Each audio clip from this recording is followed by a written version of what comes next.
وقال النبي صلى الله تعالى عليه وسلم إن أخوف ما أتخوف على أمتي الهوى وطول الأمل، أما الهوى فيصد عن الحق، وأما طول الأمل فينسي الآخرة.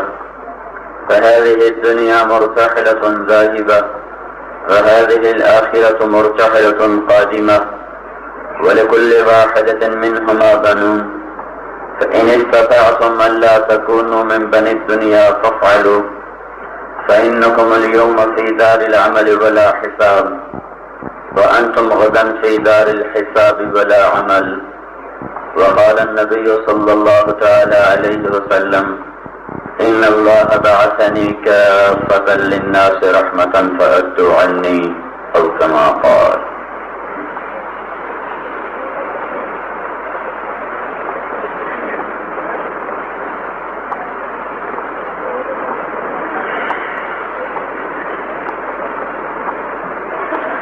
میرے بھائی اور دوستو، سب سے پہلے تو میں آپ سارے بھائیوں کا شکر گزار ہوں. آپ عجب اللہ کی محبت میں آئے ہو. حیرت کی بات ہے، پنجاب میں تو ایسے مجمع اکٹھے نہیں ہوتے. رشک ہو رہا ہے کہ کاش ہمارے ہاں بھی ایسا ہی ہو. یہ بات اس بات کی علامت ہے کہ آپ کے اندر اللہ کی محبت، اللہ کے رسول کی محبت اور دین کی قدر کا وافر حصہ موجود ہے. اللہ ہمیں آپ کی قدردانی کی توفیق نصیب فرمائے. اللہ بہت خوش ہو رہا ہوگا اس وقت آپ، اور اللہ کے فرشتے بھی خوش ہو رہے ہوں، اور اللہ کا رسول بھی خوش ہو رہا ہوگا کہ ہر پیر اور جمعرات کو امت کا عمل آپ کے دربار میں بھی پیش کیا جاتا ہے. تب یہ پتہ نہیں، اللہ ہی جانے کتنے آئے بیٹھے ہیں، اللہ گنے گا ان کو. ہاں، میرا گلا ساتھ نہیں دے رہا. 8 دن ہو گئے، روزانہ 3 بیان 2 بیان، رات کو 2 بجے سونا. تو میں آپ دعا کریں کہ اللہ تعالیٰ مجھے ہمت دے. چند ایک باتیں آپ سے عرض کرنی ہیں. تو کہتے ہیں من لم یشکر الناس لم یشکر اللہ. جو لوگوں کا شکر گزار نہیں وہ اللہ کا بھی شکر گزار نہیں. تو اس لیے پہلے میں نے آپ کا شکریہ ادا کیا کہ کہاں کہاں سے کتنے سفر کر کے، اور میں دیکھ رہا ہوں اکثر نوجوان بیٹھے ہوئے، سفید بالوں والے بہت کم نظر آ رہے ہیں. میرے بھائی اور دوستو، پوری دنیا کے انسانوں کا، میرا اور آپ کا ایک مسئلہ ہے اجتماعی، وہ ہے اللہ کو راضی کرنا. میں روزانہ بس یہ ایک بات دہراتا رہا ہوں، آج بھی اسی کو ہی دہرا رہا. پوری دنیا کے مرد عورت، کالے گورے، اول آخر، سب کا ایک مسئلہ ہے اجتماعی جس کے بغیر کوئی چارہ نہیں ہے. وہ ہے واللہ ورسولہ احق ان یرضوہ. اے پوری دنیا کے انسانوں، میں اور میرا رسول اس بات کے سب سے زیادہ حقدار ہیں کہ تم ہم دونوں کو راضی کرو. اس وقت جو انسانیت کا رخ ہے وہ اللہ کو راضی کرنے والا نہیں ہے، وہ اپنے من اور اپنی شہوتوں کو اور اپنے دل کو راضی کرنے والا رخ بنا ہوا ہے. تو ہم اللہ کو راضی کرنا اپنی زندگی کی منزل بنائیں، اپنی کوشش بنائیں. یہ صرف تمنا سے نہیں، یہ دنیا کا سب سے مشکل کام ہے. اس کے لیے اللہ نے 1.25 لاکھ نبی بھیجے. 1.25 لاکھ. شیطان اس کے مقابلے میں ایک اور شخصیت کو کھڑا کرتا ہے. ادھر اللہ ہے، وہ کہتا ہے مجھے اور میرے رسول کو راضی کرو. ادھر شیطان ہے، وہ کہتا ہے اپنے آپ کو ہی راضی کرو، چھوڑو یہ مولویوں کی باتیں ہیں.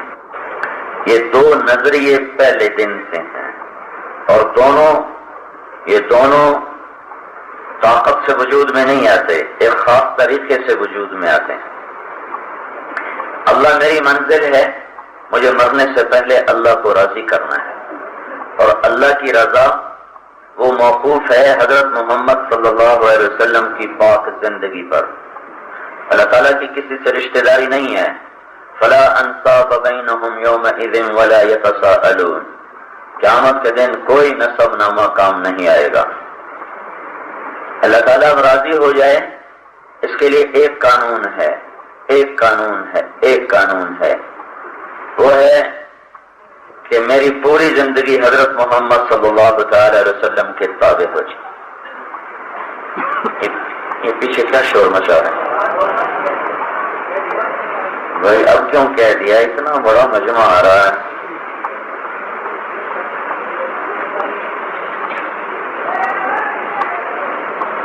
بھائی تو یہ پہلے سے سب، کل بھی یہی حال ہوا، آج پھر وہی مسئلہ ہے۔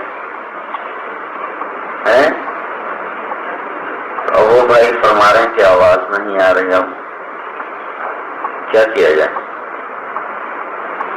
بھائی یہ جو کوئی ٹیپ کرنے والے ہیں وہ لائن کاٹتے ہیں، اللہ ان کو ہدایت دے، وہ سب کا بیڑا غرق کرتے ہیں۔ بھائی تمہیں ٹیپ کرنا ہے تو ایسی جگہ کرو جہاں سے لائن نہ کٹے، یہ کیوں ایسا ظلم اور زیادتی کرتے ہیں؟ کل بھی یہی کیا تھا، آج بھی شاید میری بات گمانی ہے، اللہ کرے غلط ہو، تو ویسے سپیکر خراب ہو گیا ہو تو، لیکن اگر کوئی سی بھائی نے ایسا کیا ہے تو بھائی وہ یہ کام نہ کریں، وہ کسی ایسی جگہ بیٹھ کر ٹیپ کر لے جہاں سے یہ سارے مجمع کا نقصان نہ ہو۔ اور بھائی آواز آ رہی؟ وہ کہہ رہے نہیں آ رہی ہے، اب میں کیا کروں؟ تو اب وہ جو شور مچائیں گے تو پھر کیا ہوگا؟ آپ کا جو آدمی اتنی دور سے آیا اس کا حق نہیں کہ وہ سنے؟ مجمع زیادہ ہو جائے نا تو ہم بے احترامی کرتے ہیں، جب تھوڑے ہوتے تھے تو پیچھے پیچھے تکتے تھے، اب زیادہ ہوتے ہیں تو تکیے دیتے۔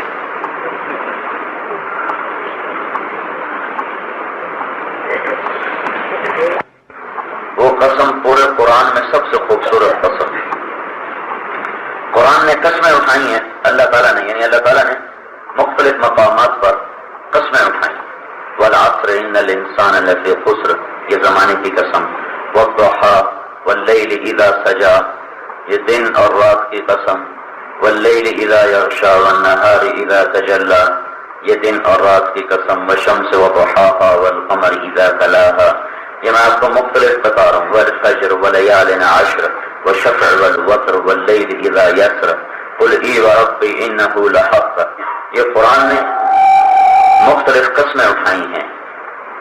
قرآن پاک کی سب سے خوبصورت قسم، قرآن پاک کی سب سے خوبصورت قسم، اور سے سنیں میری بات، قرآن پاک کی سب سے خوبصورت قسم ہے فلا وربک، فلا وربک، فلا وربک لا یؤمنون حتی یحکموک فیما شجر بینہم ثم لا یجدوا فی انفسہم حرجا مما قضیت ویسلموا تسلیما۔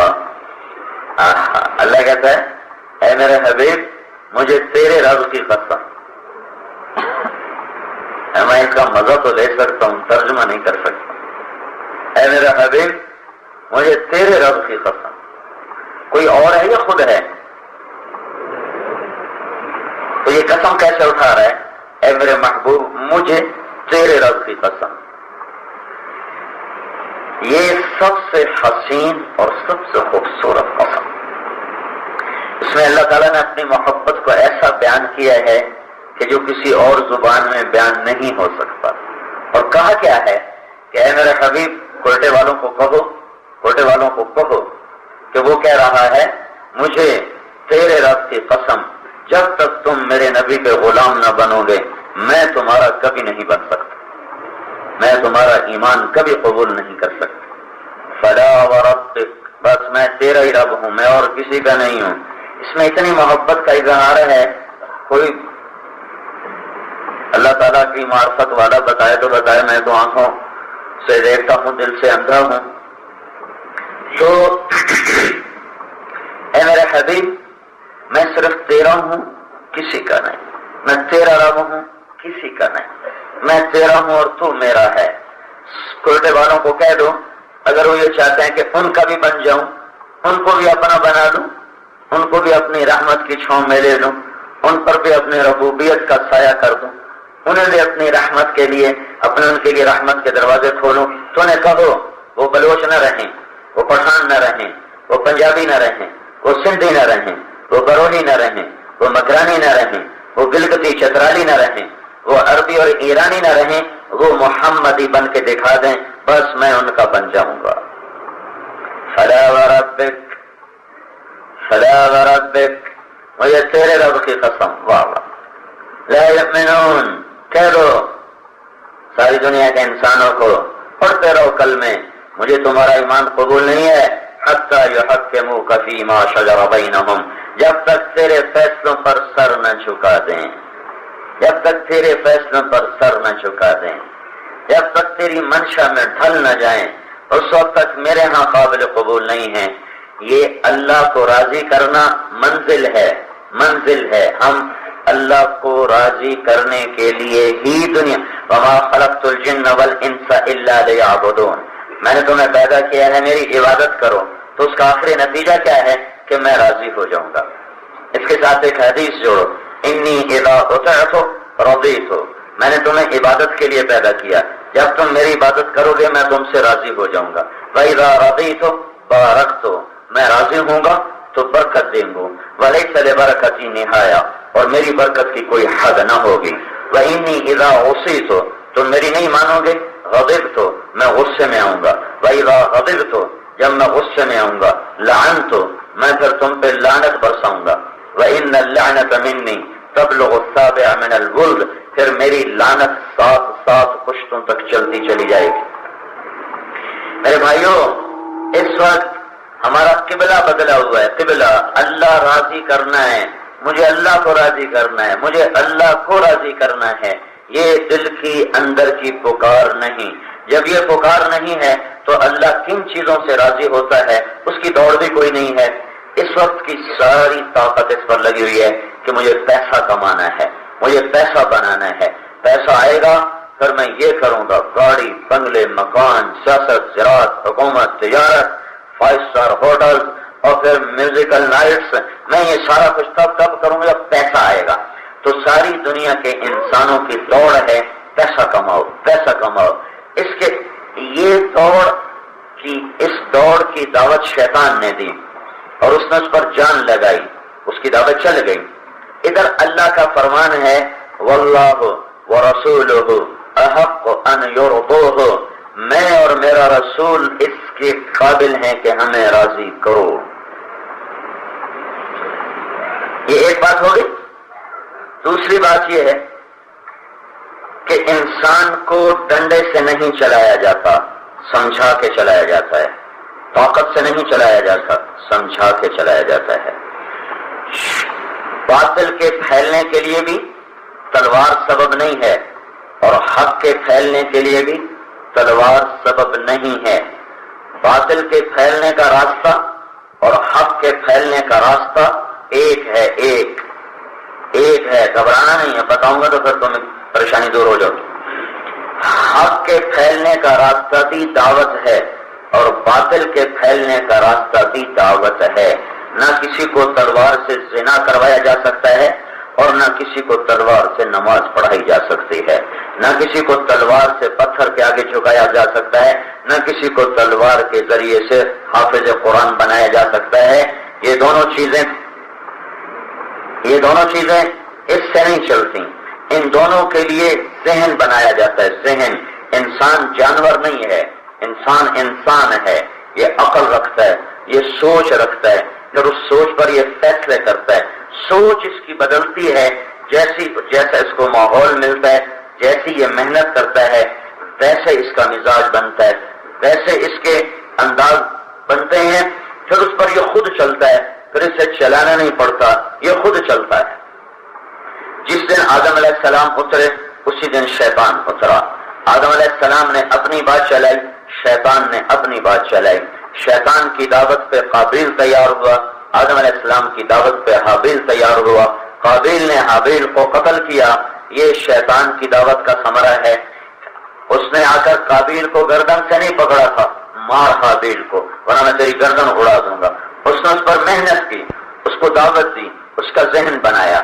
دونوں راستے، لوگ پیسے کو مطلب بنا لیں اور شہوتوں کو مطلب بنا لیں اور عورتوں کی دوڑ لگائیں اور کرسیوں کی دوڑ لگائیں اور ناچ گانے کے رسیا ہو جائیں اور شراب کے وہ عادی ہو جائیں اور جوئے سٹے کے وہ عادی ہو جائیں. اس کے لیے بھی ڈنڈا نہیں ہے، دعوت تبلیغ ہے، تبلیغ چلتی ہے. اور لوگ اللہ کے بن جائیں اور اللہ کے رسول کے آگے جھک جائیں اور اللہ کی ماننے والے بن جائیں. اس کے لیے بھی ڈنڈا نہیں ہے، تبلیغ ہے، دعوت ہے، دعوت. اور بلکہ اس سے بھی اور پیچھے چلے جاؤ، اللہ کا کام بھی وحی سے چلتا ہے اور شیطان کا کام بھی وحی سے چلتا ہے. شیطان کے ہاں بھی وحی کا سلسلہ ہے اور نبیوں کے ہاں بھی وحی کا سلسلہ ہے.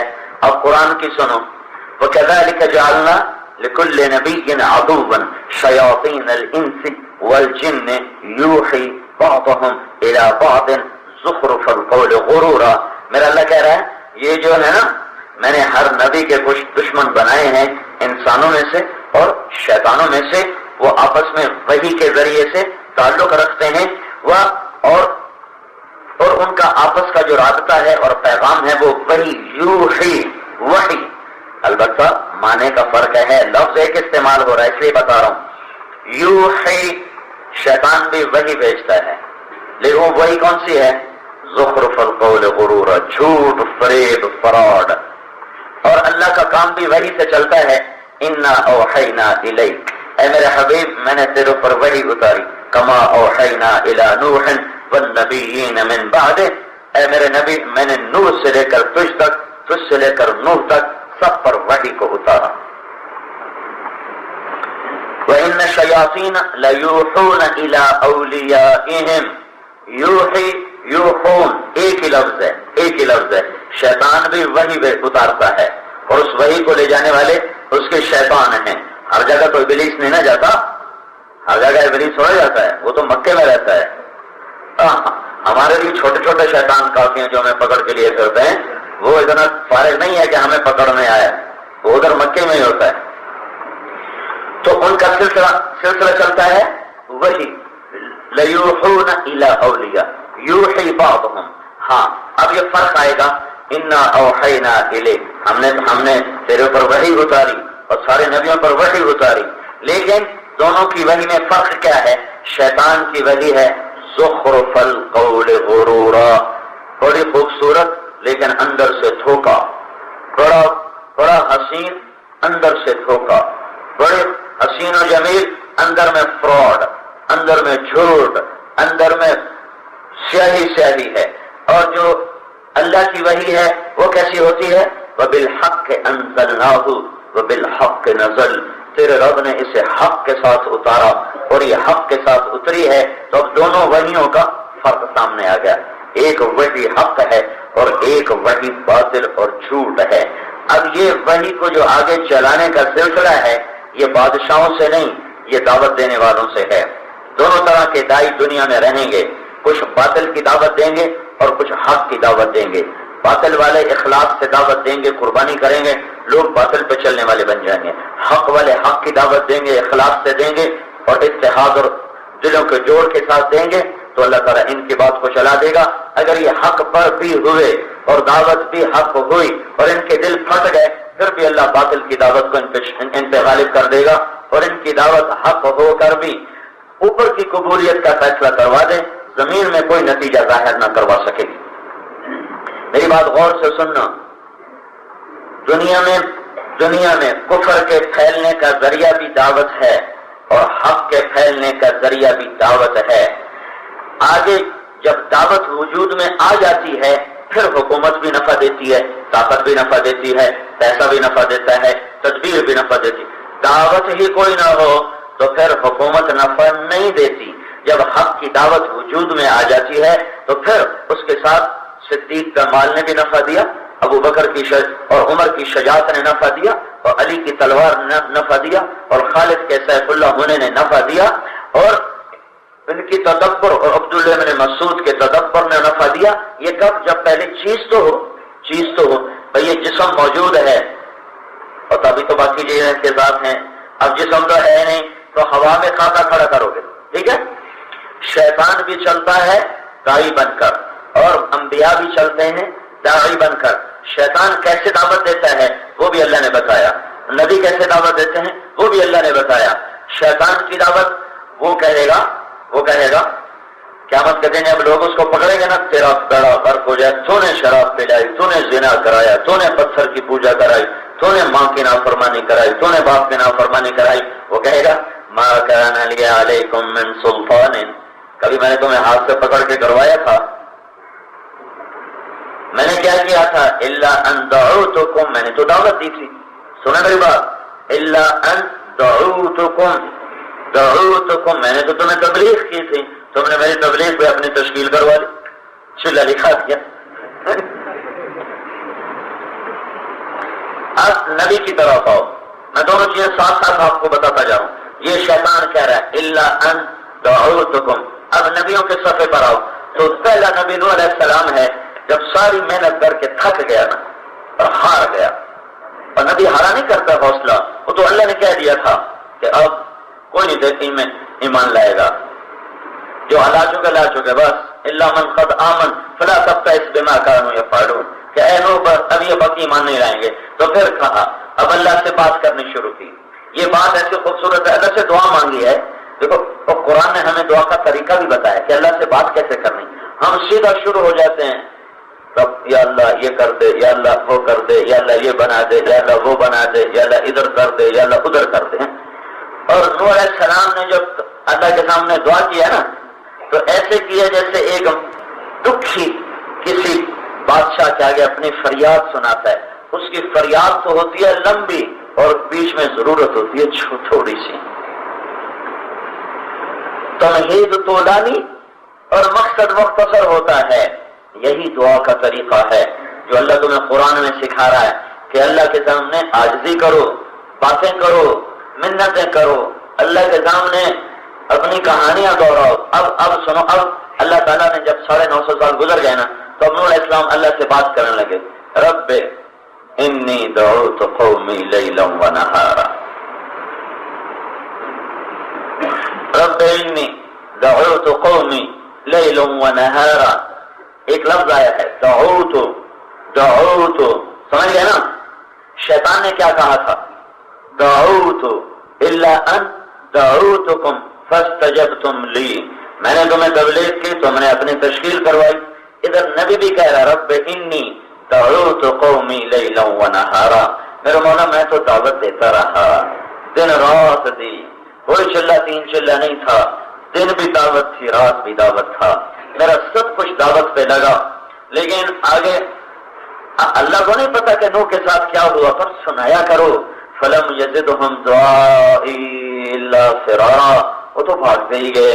وَإِنِّي كُلَّمَا دَعَوْتُهُمْ لِتَغْفِرَ لَهُمْ جَعَلُوا أَصَابِعَهُمْ فِي آذَانِهِمْ وَاسْتَغْشَوْا ثِيَابَهُمْ وَأَصَرُّوا وَاسْتَكْبَرُوا اسْتِكْبَارًا ثُمَّ إِنِّي دَعَوْتُهُمْ جِهَارًا ثُمَّ إِنِّي أَعْلَنْتُ لَهُمْ وَأَسْرَرْتُ لَهُمْ إِسْرَارًا۔ جب یہ ساری کہانی اللہ کو سنائی، یا اللہ میں بولتا تھا نا، میں دعوت دیتا تھا، کانوں میں انگلیاں، چہرے پر کپڑا ڈال لیتے تھے اور تکبر میں بڑھتے تھے، پھر میں زور سے بولا، میں چیخ کے بولا، میں آہستہ آہستہ بولا، میں ایک ایک کے پیچھے گیا، میں مجمع میں گیا، میں گھروں میں گیا، میں ایک کے پیچھے گیا، یہ سب کچھ میں کرتا رہا، پر وہ تکبر میں بڑھتے رہے۔ پھر یا اللہ میں کیا کہا کرتا تھا؟ مضمون دعوت بھی سمجھایا ہے، قرآن مضمون دعوت سمجھا رہا ہے، نماز کی تفصیل نہیں سمجھائی لیکن دعوت کی تفصیل سمجھائی ہے۔ یا اللہ میں نے کہا کرتا تھا فَقُلْتُ اسْتَغْفِرُوا رَبَّكُمْ إِنَّهُ كَانَ غَفَّارًا، میں ان سے کہتا تھا ایک اللہ کے سامنے توبہ کرو، بڑا مہربان ہے، کیا کرے گا؟ يُرْسِلِ السَّمَاءَ عَلَيْكُمْ مِدْرَارًا، بارشیں دے گا بر وقت، وَيُمْدِدْكُمْ بِأَمْوَالٍ وَبَنِينَ وَيَجْعَلْ لَكُمْ جَنَّاتٍ وَيَجْعَلْ لَكُمْ أَنْهَارًا، وہ تمہارے لیے باغ لگائے گا، نہریں لگائے گا، اولاد دے گا، رزق دے گا۔ یہ بھی میرا رب بتا رہا ہے کہ دعوت دینے والے صرف جنت نہ سنائیں، دنیا بھی سنائیں، صرف اللہ ملے گا، جنت ملے گی، اس پر بندے راضی نہیں ہوتے۔ وَأُخْرَى تُحِبُّونَهَا، کیا کروں، ایک باتیں نہیں کر رہی، وَأُخْرَى تُحِبُّونَهَا، نصر من اللہ و فتح قریب، مجھے پتا ہے میں نے تمہیں بڑی جنت سنائی ہے، اور ابھی بھی تمہارے دل میں دھڑکا لگا ہوا ہے کہ روٹی بھی تو کھائیے۔ تو سنو، ایک اور چیز بھی ہے جو تمہیں اچھی لگتی ہے، مجھے نہیں اچھی لگتی، وہ ہے دنیا کی فتوحات اور دنیا کا رزق، تو وہ بھی دے دوں گا، دے دوں گا، لے لینا۔ دین ایسا ہے کہ دنیا بھی بنائے گا، آخرت بھی۔ تو میں تمہیں نوح علیہ السلام کا دعا کا طریقہ بھی بتا رہا ہوں، اور انہوں نے کیا دعوت دی وہ بھی بتا رہا ہوں۔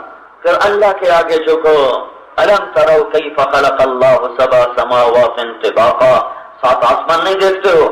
وجعل القمر فیہن نورا وجعل الشمس سراجا، چاند تاروں کی حرکت نہیں دیکھتے ہو؟ واللہ انبتکم من الارض نباتا، اللہ نے تمہیں کیسے زمین سے اگایا ہے؟ انبتا، اتنا خوبصورت لفظ ہے انبتا۔ اس میں اللہ کی محبت جو اپنے بندے کے ساتھ ہے نا، یہ انبتا کے اندر وہ محبت بتائی ہے کہ جیسے تم ایک پودے کو لگاتے ہو پھر کتنی دیکھ بھال کرتے ہو تب جا کر وہ سیب کا درخت بنتا ہے، ایسے ہی تمہارے اللہ نے تمہیں بڑے پیار سے آہستہ آہستہ آہستہ پروان چڑھایا، پر تم اسی کے ہی باغی ہو گئے۔ ثم يعيدكم فيها ويخرجكم اخراجا والله جعل لكم الارض بساطا لتسلكوا منها سبلا فجاجا۔ دعا تو آگے بھی چلی ہے، لیکن جب دعا یہاں تک تیری وکالت میں کرتا ہوں، تیری وکالت چھوٹے والوں، وہ میرا نوح پھر یوں کہہ رہا تھا، میرا نوح یوں کہہ رہا تھا، میرا نوح یوں کہہ رہا تھا۔ یہ ہوتا ہے منت خوشامد کے انداز میں دعا کرنے کا نتیجہ۔ ہمارے یہاں نہ کسی کو دعا مانگنا آتا ہے، اور نہ دعا مانگنے کا ذوق اور سلیقہ ہے۔ دعا آہوزاری کا نام ہے، فریادوں کا نام۔ خیر، یہ پھر دوسری طرف بات چلی جائے گی۔ نوح علیہ السلام کہہ رہے ہیں یا اللہ میں نے بھی دعوت دی، شیطان نے کہا میں نے بھی دعوت دی۔ شیطان کی دعوت کا طریقہ کیا ہے وہ بھی اللہ نے بتایا، فَبِمَا أَغْوَيْتَنِي لَأَقْعُدَنَّ لَهُمْ صِرَاطَكَ الْمُسْتَقِيمَ ثُمَّ لَآتِيَنَّهُمْ مِنْ بَيْنِ خَلْفِهِمْ ومن بين أيديهم ومن خلفهم وعن أيمانهم وعن شمائلهم ولا تجد أكثرهم شاكرين۔ مجھے تو نے نکال دیا ہے نا، کہنے کا مراد بڑا ہی تکڑا ہے، کہنے کا مجھے تو نے نکال دیا ہے نا، اب میں چلا نہیں لگاؤں گا، 3 چلے نہیں لگاؤں گا، سال نہیں لگاؤں گا، ساری زندگی لگاؤں گا، اور ایسی لگاؤں گا میں بھی اپنا مرکز بناؤں گا۔ فاروقیہ مسجد والے بنا لے مرکز، میں بھی مرکز بناؤں گا۔ کہاں؟ جو رات تیری طرف جا رہی ہے نا وہاں میں اپنا مرکز بناؤں گا، اور وہاں میں بالکل بیٹھا رہوں گا۔ میں مشورے کے لیے نہیں آؤں گا 2 گھنٹے کے لیے، میں سارا دن ساری رات وہاں ٹیک لگا کے بیٹھوں گا، اور پھر جو رات تیری طرف جا رہی ہے چلیں گے لوگ اس پر، تو میں سامنے سے حملہ کروں گا، جو بچے گا پیچھے سے حملہ کروں گا، جو بچے گا دائیں طرف سے حملہ کروں گا، جو بچے گا بائیں طرف سے حملہ کروں گا۔ جب چاروں طرف سے میں فائر گھماؤں گا تو پھر تو دیکھ لینا کوئی تیرے پاس آئے گا، باقی میرے یار بن سے۔ اچھا ایک بتاؤ، اللہ تعالیٰ نے کہا یہ بدبخت سچ کہہ رہا ہے۔ دوسری جگہ کہا وَقَلِيلٌ مِّنْ عِبَادِيَ الشَّكُورُ، سچی بات ہے میرے تھوڑے ہی بندے شکر گزار ہوں گے۔ اچھا آگے سے حملہ کروں گا کیا مطلب؟ آگے سے حملہ کروں گا، آگے آخرت ہے، میں ان سے کہوں گا آخرت ہے ہی کوئی نہیں، کچھ نہیں ہے، کچھ نہیں ہے، ہیہات لما توعدون، کچھ تو اس میں گم ہو جائیں گے اور وہ آخرت کا انکار کر کے میرے غلام بن جائیں گے۔ جو اس میں نہیں پھنسیں گے کہیں گے آخرت ہے، ومن خلفہم، ان کے پیچھے سے وار کروں گا۔ پیچھے کیا ہے؟ پیچھے دنیا ہے۔ روزانہ ہم آخرت کی طرف جا رہے ہیں اور دنیا کو پیچھے چھوڑ کے جا رہے ہیں۔ اب پیچھے آخرت ہے، ان سے کہوں گا پیچھے دنیا ہے، کہوں گا دنیا بڑی خوبصورت ہے، جنت بھی ٹھیک ہے، اور بلوچستان بھی بلے بلے ہے، سمجھ گا؟ وہ یوں پھنسائے گا کہ جنت کی سرداری بھی ٹھیک ہے پر ادھر بھی جھنڈے والی کار ہو تو بڑا نشہ آتا ہے، سمجھ گئے؟ کو میں جو آخرت کو انکار نہیں کر سکیں گے کہ نہیں آخرت ہے، جنت دوزخ اللہ سب کچھ ہے، پھر کہوں گا ادھر آ، یہ سود ہے، یہ سٹا ہے، یہ جوا ہے، یہ زنا ہے، یہ شراب ہے، یہ بڑے مزے کے کام ہیں، ادھر آ، تو کچھ کو ادھر میں پھنسا دوں گا۔ پھر جو ادھر سے بھی بچ جائیں گے، ادھر سے بھی بچ جائیں گے تو ان کو بائیں طرف سے حملہ کروں گا، دائیں طرف سے۔ دائیں طرف سے حملہ کیا ہے کہ نہ تو وہ آخرت سے غافل ہوا، نہ دنیا کے شہر میں آیا، وہ بالکل نیک پرہیزگار بنا۔ ادھر سے حملہ کروں گا، یہ نیکیوں کا ہاتھ ہے، یہ نیکی والا۔ وہ کیا کروں گا؟ کون کو نیکیوں کے تکبر میں پھنسا دوں گا کہ نہ تو وہ آخرت سے غافل ہوا، نہ دنیا کے شہر میں آیا، وہ بالکل نیک پرہیزگار بنا.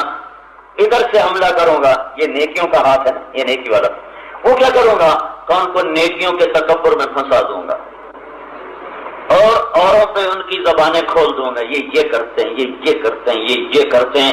ان کو اپنی نیکی پہ خوش کر دوں گا اور اوروں کی برائیوں میں پکڑنا اور اوروں پہ تنقید کرنا اور اوروں کو حقیر سمجھنا اور اوروں کی غیبت کرنا اور اوروں کو برا کہنا، یہ میں ان کی عادت بنا دوں گا. سارا کچھ کر کے خالی ہاتھ ہوں گے قیامت کے دن. یہ جتنا نیک طبقہ ہے ان کو شیطان کبھی زنا کی دعوت نہیں دے گا. یہ جتنا علماء ہیں، یہ تبلیغ والے ہیں، یہ اہل ذکر ہیں، یہ اہل مدارس ہیں، یہ اہل تبلیغ ہیں، یہ اہل علم ہیں، ان کو شیطان کبھی نہیں آ کر کہے گا شراب پیتے ہو. تم سچ بولو، کبھی خیال آیا شراب پیوں؟ کبھی خیال آیا؟ جو تم آگے بیٹھے ہو تو غیبت روز ہوتی ہے کہ نہیں ہوتی؟ غیبت بڑا گناہ ہے کہ شراب بڑا گناہ ہے؟ تمہیں ایک مثال دوں، تم جو مجھے کتنا بزرگ سمجھ کے آئے بیٹھے ہو، اتنے ہزاروں، اور تم، میں کہوں بھائی شراب پیو گے تو تم سارے جوتے اٹھا کے نا مار مجھے ویسے ہی مار دو گے. مارو بدماش کو، یہ تو کوئی اور ہے. اور میں تم میرے پاس بیٹھے ہو، میں کسی کی غیبت شروع کر دوں تو تم میری ہاں میں ہاں ملاؤ گے. ہاں جی بالکل ایسا ہی ہے، وہ تو ہے ہی بڑا بدماش. آپ حضرت آپ ٹھیک فرما رہے ہیں. اور میرے بھائی ہو، تو غیبت کرنا شراب سے بڑا گناہ ہے. تو نیک لوگ پردہ دار عورت کو اللہ شیطان کبھی پردہ اتارنے کی دعوت نہیں دے گا. نیک پاک دامن عورت کو اللہ وہ شیطان کبھی بے حیائی کی دعوت نہیں دے گا. اس کے ہاتھ میں تسبیح بھی پکڑائے گا اور اس کی زبان کو غیبت پہ چلائے گا. ان ایمانہم، ادھر سے حملہ ہوا ہے، یہ بڑا خوفناک حملہ ہے. جتنے نیک لوگ ہیں ان کو نیکی کے تکبر میں پھنساتا ہے. نیکی کا تکبر مال کے تکبر سے زیادہ خوفناک ہوتا ہے. نیکی کا تکبر مال کے تکبر سے زیادہ خوفناک ہوتا ہے. اور یہ غیبت اور یہ چغلی اور یہ تنقید اور یہ ٹوک اور یہ بے اکرامی اور یہ تحقیر، یہ سب اسی کے آثار ہیں کہ اندر میں اپنی نیکی کا ایک گھمنڈ پیدا ہو چکا ہے.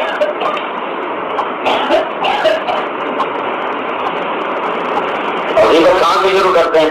اللہ معاف فرمائے کہنا تو نہیں چاہیے اور پھر شروع ہو جاتے ہیں. ایسے لوگ پہلے کہہ رہے کہنا تو نہیں چاہیے، پھر شروع کیوں ہوا ہے؟ ساتھ کہتا ہے اللہ معاف فرمائے. یہ شیطان کے داؤ بتا رہا ہوں آپ کو کہ شیطان حملہ کرتا ہے ادھر سے، جو اس سے بھی اب ادھر سے حملہ، ادھر سے حملہ، ادھر سے حملہ، ادھر سے حملہ. الٹے ہاتھ کا حملے میں تو بے شمار پکڑنے، زنا، شراب، چوری، ڈاکہ، قتل، سود، جوا، سٹا، جتنے کبیرہ گناہ ہیں وہ ادھر لکھے جاتے ہیں. تو یہ آگے سے آؤں گا، پیچھے سے آؤں گا، دائیں سے آؤں گا، بائیں سے آؤں گا کا مطلب کیا ہے یہ میں نے آپ کو بتایا ہے. تو نیک لوگ بھی دھوکے میں نہ رہیں.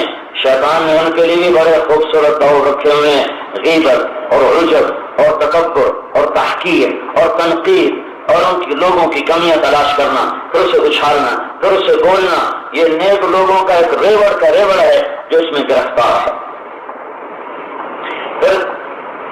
پھر اس نے کہا میرا جو سب سے بڑا ہتھیار ہے نا وہ ہے اغویتنی لأزینن لهم فی الارض ولأغوینہم اجمعین. میں دنیا اتنے خوبصورت کر کے دکھاؤں گا کہ وہ دنیا کے عاشق بن کر تیری راہیں چھوڑ جائیں گے. یہ شیطان دعوت دیتا ہے، دعوت سے ذہن بنتا ہے، ذہن سے انسان چلتا ہے. آپ کسی کو طاقت سے چوری نہیں کرا سکتے ہو، کسی کو طاقت سے شراب نہیں پلا سکتے ہو. یہ تبلیغ ہی ہے، دونوں طرف دعوت ہی ہے. دنیا کا سب سے طاقتور عمل دعوت ہے، دنیا کا سب سے طاقتور عمل دعوت ہے، چاہے وہ خیر میں ہو چاہے وہ شر میں ہو. شر میں چلے گا تو وہ بھی کامیاب ہے، اور اگر حق والے سوئے رہے تو یہ سارے عالم کو لپیٹ میں لے سکتی ہے باطل کی دعوت. ہاں اگر حق کی دعوت چلی پھر دعوت پھر شیطان کی دعوت ان کید الشیطان کان ضعیفا، پھر اس کی کوئی حیثیت نہیں ہے، وہ بالکل بیکار ہے، وہ ایسی ہوا منصورہ ہو جاتا ہے، بشرطے کہ حق کی دعوت دینے والوں کو وجود ہو اور وہ دعوت دے رہے ہوں اور اللہ کی رضا مطلوب ہو اور آپس میں جڑے ہوئے ہوں اور عزت نفس ہو اور احترام ہو اور ایک دوسرے کی محبت ہو اور ایک دوسرے کی کمیوں پر پردہ ڈالا جائے، نہ کہ کمیوں کو اچھالا جائے، تو پھر اس دعوت سے ساری دنیا کے شیطان بھی ٹکرائیں گے تو وہ پاش پاش ہوں گے اور پارا پارا ہوں گے اور اللہ حق کے بول کو اونچا کرے گا۔ شیطان کی دعوت کا نتیجہ کیا ہے؟ شیطان کیوں دعوت دینا چاہتا ہے؟ شیطان کیوں دعوت دینا چاہتا ہے؟ شیطان دعوت دینا چاہتا ہے انما یدعو حزبہ لیکونوا من اصحاب السعیر۔ شیطان اس لیے دعوت دینا چاہتا ہے کہ لوگ جہنم میں چلے جائیں، لوگ جہنم میں چلے جائیں۔ اور نبی کس لیے دعوت دیتے ہیں؟ ما لی ادعوکم الی النجاۃ وتدعوننی الی النار۔ اے لوگوں، میں تمہیں جنت کی طرف بلا رہا ہوں۔ نبیوں کی دعوت جنت کی، شیطان کی دعوت جہنم کی۔ شیطان کی دعوت کا آخری نتیجہ آگ ہے اور نبیوں کی دعوت کا آخری نتیجہ جنت ہے۔ شیطان کی دعوت کا آخری نتیجہ اللہ کی ناراضگی اور اللہ کا غضب ہے، اور انبیاء کی دعوت کا آخری نتیجہ اللہ کی رضا ہے اور جنت ہے، اور جنت کے عالی شان مقام ہیں۔ اور شیطان کی دعوت کا آخری نتیجہ دنیا کی ویرانیاں اور بربادیاں اور نفرتیں اور عداوتیں اور قتل اور جھوٹ اور سود اور سٹے اور جولے اور نفرتیں اور ایک دوسرے کے گلے کاٹنے۔ اور انبیاء کی دعوت کا آخری نتیجہ ہے محبت اور الفت اور عفت اور پاکدامنی اور سخاوت اور علم اور شجاعت اور زہد اور راتوں کا رونا اور دن کا تقوی اور ترازو کا صحیح تولنا اور زبان کی سچائی اور آنکھوں کی حیا اور چال میں تواضع اور دل میں ایمان کا نور اور سینے میں اللہ اس کے رسول کی محبت اور جنت کے شوق اور دوزخ کے خوف اور اللہ کو پا لینے کی طلب اور اللہ کے رسول کے عشق و محبت میں تڑپنے کی طلب اور اللہ تک پہنچنے کی طلب۔ جب انبیاء کی دعوت چلتی ہے تو یہ پھول کھلتے ہیں، اور جب شیطانوں کی دعوت چلتی ہے تو یہ کانٹے بکھرتے ہیں۔ اس وقت میں شیطان کی دعوت طاقتور ہے پوری طرح ہے، اور ایمان کی دعوت ہے چلہ اور 3 چلے اور 7 مہینے اور 1 سال، اور اس میں بھی لڑ پھڑ اور دل کٹے اور آپس میں غیبت اور آپس میں نفرت۔ اس کے باوجود کہ یہ ساری کمیاں ہیں اور اس دعوت کے اپنے اندر اتنی طاقت ہے کہ اس نے ایک عالم کو ہلا کے رکھ دیا ہے اور کروڑوں انسانوں کے سینوں میں ایمان کی شمع کو فروزہ کر دیا ہے، اور کروڑوں انسانوں کے دل ایمان کے نور سے روشن ہو گئے۔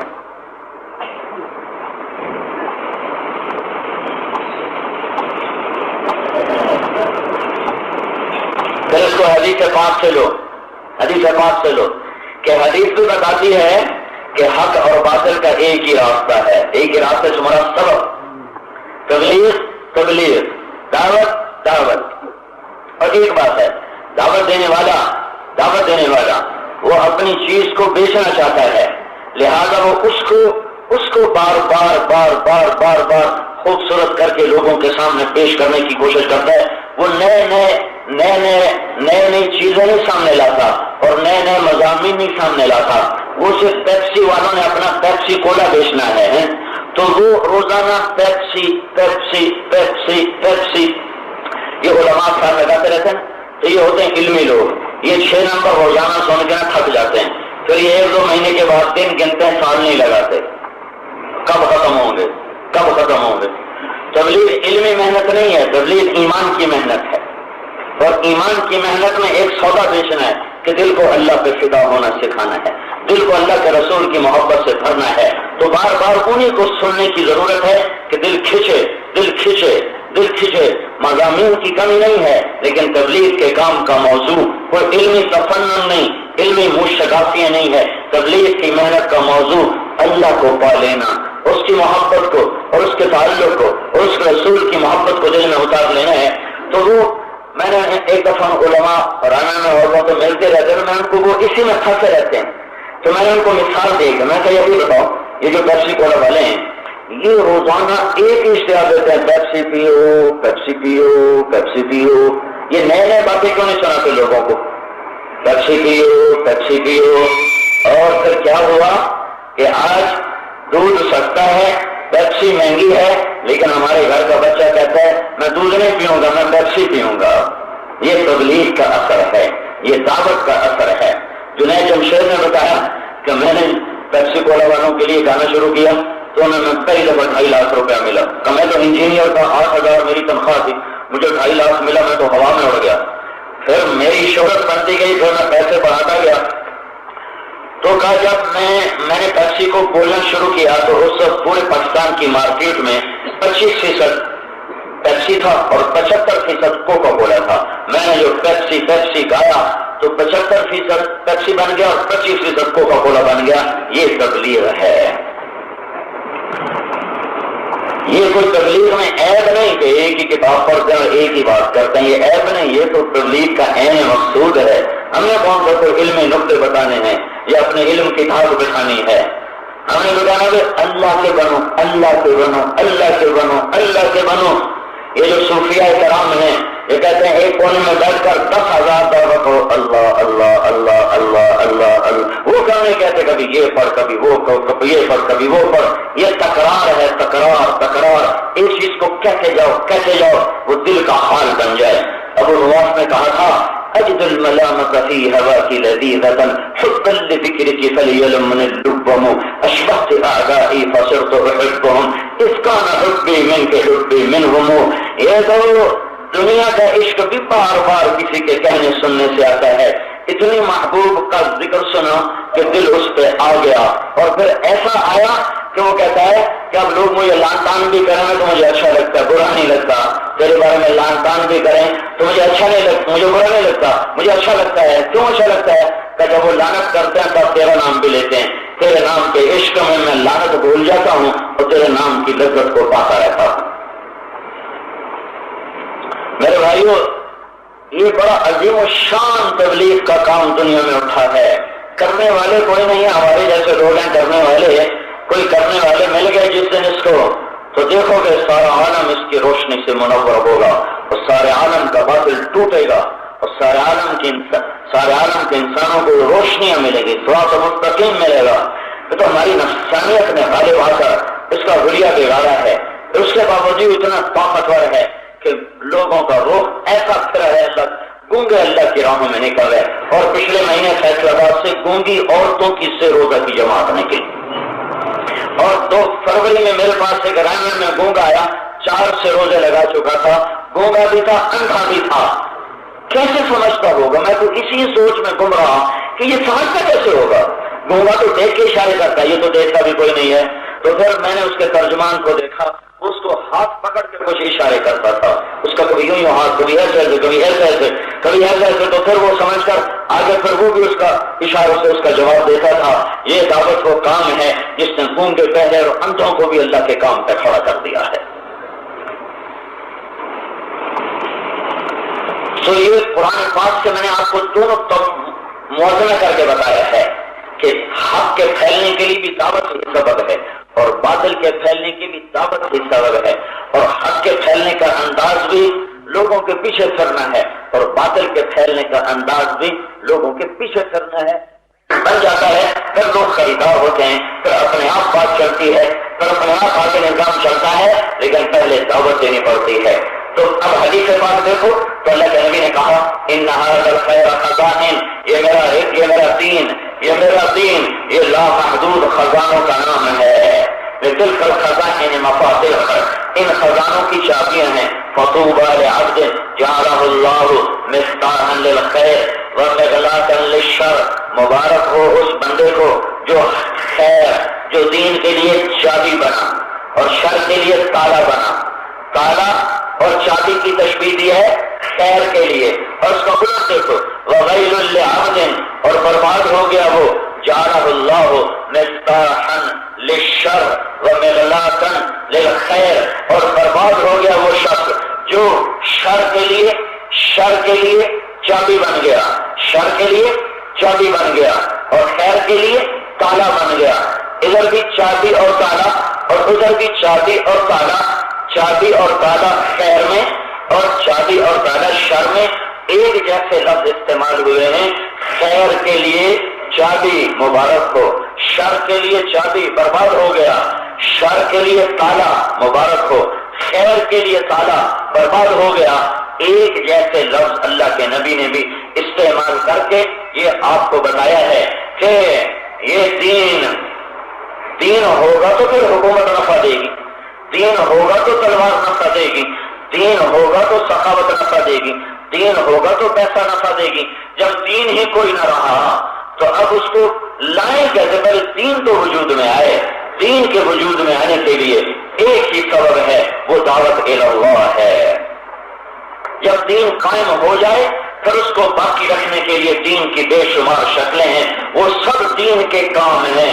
دین کے کسی کام کو دوسرے سے تقابل نہیں کرنا چاہیے، نہ ہی اس کو حقیر سمجھنا چاہیے، یہ بہت بڑی گمراہی ہے اور یہ بہت بڑے فساد کا راستہ ہے۔ اللہ تعالیٰ نے پتھر کو راستے سے ہٹانے پر بھی بخشش کی ہے، اور بلی کو پانی پلانے پر بھی بخشش کی ہے، اور کتے کو پانی پلانے پر بھی بخشش کی ہے۔ میرا اللہ پتہ نہیں کس کام پہ راضی ہو کر جنت کے فیصلے فرما دے۔ لہذا جتنے دین کے کام ہیں، جب دین وجود میں آتا ہے تو پھر اس کے لیے بے شمار شعبے وجود میں آتے ہیں، وہ سارے شعبے دین ہی ہیں اور دین کا حصہ ہیں، ان میں سے کوئی بھی شعبہ ٹوٹے گا تو دوسرا اس کی کمی پوری نہیں کر سکتا۔ نورانی قاعدہ ہی لے لو، اگر نورانی قاعدے پڑھانے والے قاری ختم ہو جائیں تو کیا ہمارے چیلوں سے وہ زندہ ہوگا؟ کیا یہ درس حدیث دینے والوں سے وہ نورانی قاعدہ زندہ ہوگا؟ کیا بخاری پڑھانے والے اور مسلم پڑھانے والے اور ابن ماجہ پڑھانے والے اور جلالین پڑھانے والوں سے نورانی قاعدہ زندہ ہو سکتا ہے؟ نہیں، نورانی قاعدے کے لیے افراد تیار کرنے پڑیں گے جو نورانی قاعدہ ہی پڑھائیں۔ الف با تا پڑھانا بھی اتنا ہی ضروری ہے جتنا الف لام میم ذالک الکتاب پڑھانا ضروری ہے، اور جیم ہا خا پڑھانا بھی اتنا ہی ضروری ہے جتنا حدثنا الحمیدی قال حدثنا سفیان قال حدثنا یحیی بن سعید الانصاری قال اخبرنا محمد بن ابراہیم التیمی انه سمع علقمة بن وقاص الليثي يقول سمعت عمر بن الخطاب رضي الله عنه على المنبر يقول سمعت رسول الله صلى الله عليه وسلم انما الاعمال بالنيات وانما لكل امرئ ما نوى فمن كانت هجرته الى دنيا يصيبها او الى امرأة ينكحها فهجرته الى ما هاجر اليه۔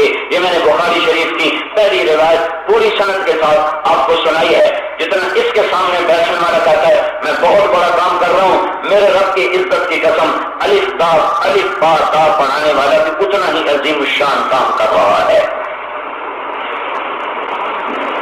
اور سارا دین ہی قیمتی ہے، سارا دین ہی قیمتی ہے۔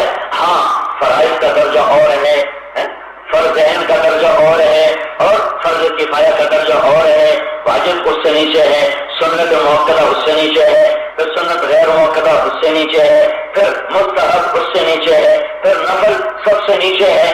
تو یہ درجہ بندی تو ہے عوامر میں، لیکن دین کے ہر کام میں عظمتیں بلندیاں چھپی ہوئی ہیں، اور میرا رب ہر دین کے ہر شعبے کو محبت بھری نظروں سے ہی دیکھتا ہے، اور ہر ایک مل کر ایک نظام کائنات بنتا ہے جس سے انسانوں کو پیغام ملتا ہے، جس سے انسانوں کو روشنی ملتی ہے۔ لیکن ان میں جو بنیاد ہے، بنیاد جو وہ ایک بنیادی چیز ہے، بنیادی چیز یہ ہے تو میری ایسی ضرورت ہے، اور میں اللہ کے فضل سے کبھی ایسی ضرورت نہیں کرتا جو سڑک سے اور ائمہ مجتہدین سے اور لغت قرآن کے خلاف جائے، ایسی ضرورت نہیں کرتا ہوں، اس کے دائرے میں کرتا ہوں۔ میں کوئی عالم نہیں ہوں، بس ایسے ہی ابھی چند دن پڑھی یہ فخر تو حاصل ہے، بھلے ہیں یا برے ہیں دو چار قدم ہم بھی تیرے ساتھ چلے ہیں۔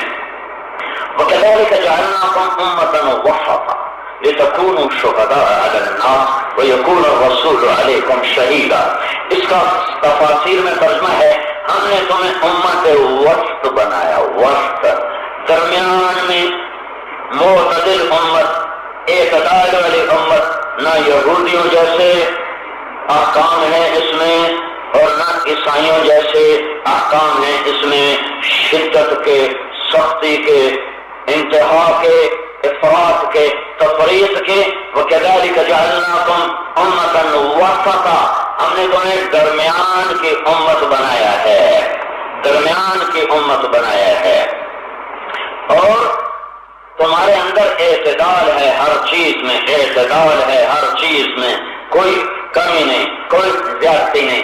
اس میں بھی ایک بڑا خوبصورت مطلب ہے، وہ کیا ہے؟ یہ وسط، جو چکی ہوتا ہے نا، چکی میں ایک کیل ہوتا ہے، ایک کیل ہوتا ہے، ٹھیک ہے، وہ وسط الاوسط کہلاتا ہے، درمیان کا کیل، درمیان کا کیل اگر وہ نکال دو تو کیا ہوگا؟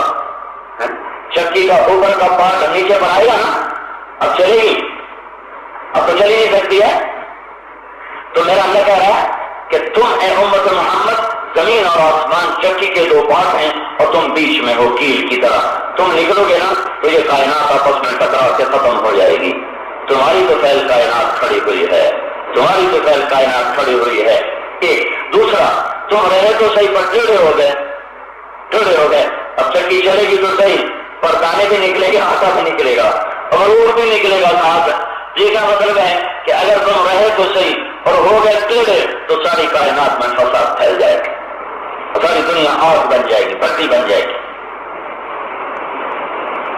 ایک اور مطلب میں بیان کرتا ہوں، وَكَذَلِكَ جَعَلْنَاكُمْ أُمَّةً وَسَطًا، اور اسی طرح ہم نے تمہیں بنایا امت واسطہ، امت واسطہ۔ یہ جو اگلی آیت ہے نا، یہ میری اس ترجمے سے زیادہ جوڑ کھاتی ہے، اور ہم نے تمہیں بنایا امت واسطہ۔ واسطہ کسے کہتے ہیں؟ میرے اور آپ کے درمیان یہ مائک واسطہ ہے، یہ نہ ہو تو آپ میری آواز نہیں سن سکتے۔ دو کو ملانے کے لیے جو چیز درمیان میں استعمال ہوتی ہے اس کو کہتے ہیں واسطہ۔ کیا کہتے ہیں؟ واسطہ۔ میرا اللہ کہہ رہا ہے ہم نے تمہیں بنایا امت واسطہ تاکہ تم اچھا پہلے اس کو چھوڑو، ہم نے تمہیں بنایا امت واسطہ۔ کس کے درمیان؟ اے امت محمد، آدم علیہ السلام سے لے کر حضرت محمد صلی اللہ علیہ وسلم تک ہر نبی میرے اور میرے بندوں کے درمیان واسطہ ہوتا تھا۔ انہیں میرا پتہ نہیں ہوتا تھا تو وہ میرا نبی جا کر واسطہ بنتا اور انہیں میری ذات بتاتا، میری ہستی بتاتا، میری صفات بتاتا اور انہیں میرا تعارف کرواتا تھا۔ اب وہ کیا لکھا اور اب کیا ہوگا؟ اب نبی کوئی نہیں آئے گا، اب کیا ہوگا؟ اے امت محمد، اے قرآن والو، اب تم كذلك جعلناكم امة وسطا، اب تم میرے اور میرے نہ جاننے والے بندوں کے درمیان واسطہ بنو گے۔ یہ لغت کے مطابق صحیح ترجمہ ہے، اور وہ تفسیر کر رہا ہے، اسے کہتے ہیں نہ لغت کے مطابق ہو، نہ ائمہ مجتہدین کے مطابق ہو، نہ سلف کے اقوال کے مطابق ہو، نہ صحابہ کے اقوال کے مطابق ہو، اس کو کہتے ہیں تفسیر بالرائے۔ اگر ان میں سے کسی سے نہ ٹکرائے اور لغت میں گنجائش ہو تو اس کو تفسیر بالرائے نہیں کہتے۔ یہ وغیرہ تم سمجھو نہ سمجھو، لیکن بہت سے علماء ایسے ہوں گے، ان کے ڈر سے یہ ساری بات بتا رہا ہوں کہ بعد میں بھی مجھے پکڑ ہی نہ لگے، یہ کہاں سے کہہ رہے ہو؟ تفسیر سے تو کہہ رہی ہوں۔ ہم نے تمہیں بنایا واسطہ۔ کیسا واسطہ؟ کہ پہلے مجھے نہیں کوئی جانتا تھا، آدم جا بتا تو واسطہ، اے نوح، اے آدم، اے موسیٰ، اے عیسیٰ، اے یحییٰ، اے زکریا، اے داؤد، اے الیاس، اے ذوالکفل، اے یسع، اے لوط، اے یوسف، یعقوب، ہارون اور یوشع اور ابراہیم اور اسحاق اور یعقوب، جاؤ بھائی تم واسطہ ہو۔ اب کیا ہوا؟ میرا حبیب آیا، اب کیا ہوا؟ ما كان محمد ابا احد من رجالكم ولكن رسول الله وخاتم النبيين۔ بس مہر لگ گئی، اب میرے نبی کے بعد کوئی نبی نہیں، تو کیا اب سارے نیک ہوں گے؟ اب کوئی بدلا ہوگا؟ نہیں، ہوں گے تو پھر ان کے لیے کون واسطہ بنے گا؟ کہ ان کے لیے اے میرے حبیب کی امت تم واسطہ بنو گے۔ اب اگلا سنو، یہ واسطہ بننے کا طریقہ کیا ہوگا؟ لِتَكُونُوا شُهَدَاءَ عَلَى النَّاسِ، تم گھر گھر جا کر میرا کلمہ ان کو سناؤ گے۔ عمومی گشت ہو رہا ہے، یہ شہادت علی الناس ہے۔ خصوصی گشت ہو رہا ہے، یہ شہادت علی الناس ہے۔ اب ہم سچے کے چھوٹے، گواہ کا سچا ہونا بھی تو ضروری ہے نا۔ اگر گواہ چھوٹے ہو اور قاضی کو پکڑ لیا جائے تو کیس خارج نہیں ہو جاتا۔ اب گواہ سچے ہونے بھی ضروری ہیں، تو ہم جو کہہ رہے ہیں لا الہ الا اللہ، ساری کامیابیاں اللہ کے ہاتھ میں، یہ صرف ایک اعلان، یہ جو اعلان ہوتا ہے یہ تو ہمارے اپنے ساتھی بھی شرم پہ کہتے ہیں دین کی باتوں کی بیٹھ جاؤ، یہ جو اعلان تھوڑا ہے یہ تو ہمارے پہاڑ کو اڑا کے رکھ دے، دنیا اور آخرت کی کامیابی اللہ کے پاک احکام میں اور حضرت محمد صلی اللہ علیہ وسلم کے نورانی طریقوں میں ہے۔ یہ ایسا بم ہے جو ساری دنیا کے ایٹم بموں کو ہلا کے رکھ دے۔ تو اب ہم سچے ہیں کہ جھوٹے ہیں تاکہ گواہی لگ جائے اور کیس کے مطابق اور جج گواہوں کو دے کر فیصلہ کر دے، تو آگے اللہ نے کہا وَيَكُونَ الرَّسُولُ عَلَيْكُمْ شَهِيدًا، تمہارے سچے ہونے کی گواہی میرا رسول دے رہا ہے کہ تم صحیح ہو، تم سچے ہو، اور میرا رسول اس کے سچے ہونے کی گواہی میں دے رہا ہوں۔ ما ينطق عن الهوى ان هو الا وحي يوحى علمه شديد القوى ذو مرة فاستوى وهو بالافق الاعلى ثم دنا فتدلى فكان قاب قوسين او ادنى اوحى الى عبده ما اوحى ما كذب الفؤاد ما راى افتمارونه على ما يرى۔ کوئی ہمیں گواہ تو ادھر محمد رسول اللہ بولے میں گواہ ہوں یہ سچے ہیں، میں گواہ ہوں یہ سچے ہیں۔ محمد رسول اللہ سچے ہیں، اس کے لیے گواہی کون دے گا؟ تو عرشوں سے رب کی آواز آئی میں گواہ ہوں، ما ينطق عن الهوى ان هو الا وحي يوحى، یہ میری زبان اس کی ہے، بول اس کے رب کا ہے، کلام یہ بول رہا ہے اور پیچھے بولنے والا اس کا رب ہے، زبان اس کی ہے، کلام رب کا ہے، پیغام یہ سنا رہا ہے، پہنچانے والا اللہ ہے، بتا یہ رہا ہے، دینے والا اللہ ہے، سمجھا یہ رہا ہے، نظر اور نازل کرنے والا اللہ ہے، یہ اللہ ہے جس نے میرے رب میرے نبی کے سینے کے اوپر اس کو اتارا ہے۔ لا تحرك به لسانك لتعجل به ان علينا جمعه وقرآنه فإذا قرأناه فاتبع قرآنه ثم ان علينا بيانه وإنه لتنزيل رب العالمين نزل به الروح الامين على قلبك لتكون من المنذرين بلسان عربي مبين۔ یہ ساری چیزیں اکٹھی کرو تو پھر تمہیں پتہ چلے کہ تمہاری حیثیت کیا ہے۔ تم تو ڈاکٹر بن کے خوش ہو گئے اور ہماری حیثیت کتنی بڑی ہے، اللہ اکبر اللہ اکبر، کہ میں واسطہ بنوں اللہ کے لیے، اللہ اور بندوں کے درمیان میں واسطہ بنوں ہے تو یہ کرنے والی بات میرے جیسا حقیر، پر میں قربان جاؤں، میرے اللہ نے کہا کہیں ان کو شک نہ پڑ جائے، میرا نبی تسلی کروا، ان کی تسلی کروا، یہ کہیں گے ہم خود تو عمل کرتے نہیں، ہم اوروں کو تبلیغ کیسے کریں؟ 2-3 دن پہلے میں نے اس کو بڑا تفصیل سے بتایا تھا، لما تقولون ما لا تفعلون کو بہت غلط سمجھا جاتا ہے، اور ہم خود تو عمل کرتے نہیں، ہم اوروں کو کیا تبلیغ کریں؟ لما تقولون ما لا تفعلون، میں پھر دوہراتا ہوں کہ بہت تمہیں نیا مجمع ہوا ہے، لما تقولون ما لا تفعلون، بھائی اللہ کو میں نے تبلیغ کرتا، تیری اپنی داڑھی ہے نہیں، ہمیں کہتا ہے تو اللہ کے راستے میں جاؤ، تیری اپنا منہ سیدھا ہے نہیں، ہمیں کہتا ہے نماز پڑھو، پہلے جا اپنا منہ سیدھا کر پھر ہمیں تبلیغ کرنا، یا پہلے بچوں کو لے کر پھر ہمیں آ کے تبلیغ کرنا۔ یہ جو باتیں سنتے ہو نہیں سنتے ہو؟ اور اس کے لیے دلیل کیا ہے؟ لما تقولون ما لا تفعلون، اللہ کہتا ہے کیوں کہتے ہو جو کرتے نہیں ہو، لہذا مت کرو اس کی تبلیغ، پہلے عمل کرو پھر تبلیغ کرو، پھر تو سارا تبلیغ کا کام ختم، کیونکہ دنیا میں کوئی انسان پاکیزہ نہیں، معصوم نہیں، سوائے نبیوں کے، معصوم تو صحابہ بھی نہیں ہیں، ہاں مغفور ہیں، خطائیں ہوئی، میرے اللہ نے کہا جاؤ جنت ہے، جاؤ جنت ہے، میرے نبی کا دیدار ہی کافی ہے تمہارے عمل کے لیے، بس جن آنکھوں نے میرے نبی کو دیکھا ان پہ دوزخ حرام ہے، جاؤ موج کرو۔ کیا عظیم لوگ تھے ویسے، کیا عظیم لوگ تھے۔ شیخ عبد القادر جیلانی جو اولیاء کرام کے سرتاج ہیں، ان کے ایک خلیفہ، خلفاء کتنے بڑے ہوتے تھے اس زمانے میں، وہ کہیں گے کاش ہم حضور کے زمانے میں ہوتے تو ان کو کندھوں پہ بٹھاتے، ان کا قدم زمین پہ نہ لگنے دیتے۔ شیخ عبد القادر جیلانی محبوب سبحانی رحمۃ اللہ علیہ نے فرمایا تو ابو جہل سے بھی بڑا نبی کا دشمن کو تھا۔ اللہ نے ساری کائنات کو دیکھا، جو سب سے خوبصورت دل تھے ان کو اپنے نبی کا صحابی بنایا، نہیں کوئی اپنی مرضی سے صحابی بن گیا، تو اس قابل تھا ہی نہیں کہ تو نبی کی صحبت میں ہوتا. وہ چنے ہوئے دل تھے, وہ چھانٹے ہوئے دل تھے, وہ پسندیدہ قلوب تھے جنہیں میرے خالق نے چنا اور پھر ان پر ایسا راضی ہوا تاکہ کلن وعد اللہ الحسنى. اپنی مرضی سے صحابی بن گیا. تو اس قابل تھا ہی نہیں کہ تو نبی کی صحبت میں ہوتا. وہ چنے ہوئے دل تھے, وہ چھانٹے ہوئے دل تھے, وہ پسندیدہ قلوب تھے جنہیں میرے خالق نے چنا اور پھر ان پر ایسا راضی ہوا تاکہ کلن وعد اللہ الحسنى. اے میرے نبی, میرا وعدہ ہے تیرے تمام صحابہ کو جنت دوں گا. کیا عظیم لوگ تھے کہ دنیا میں رہتے ہوئے بشارت مل رہی ہے.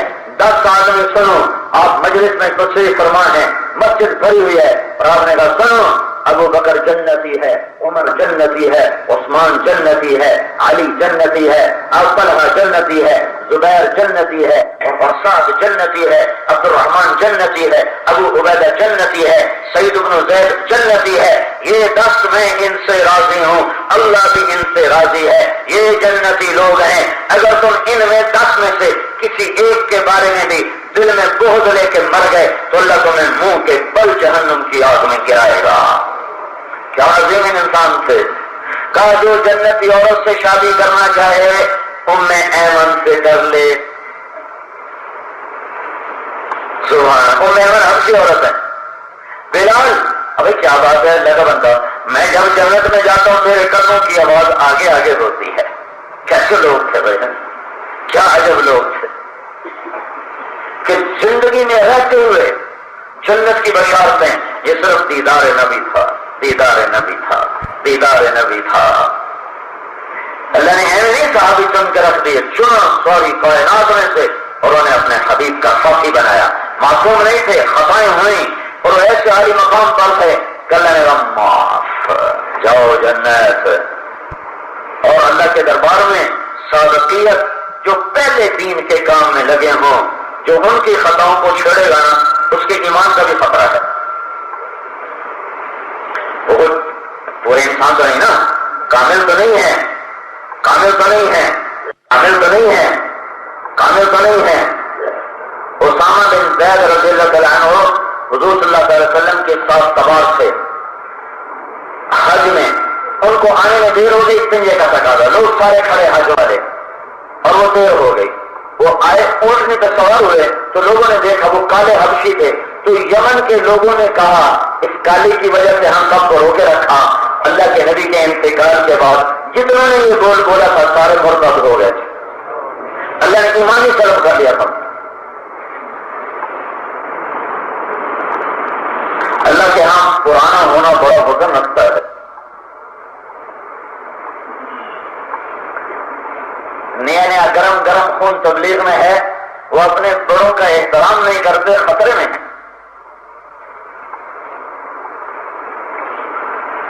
لما تقولون ما لا تفعلون, کیوں کہتے ہو جو کرتے نہیں.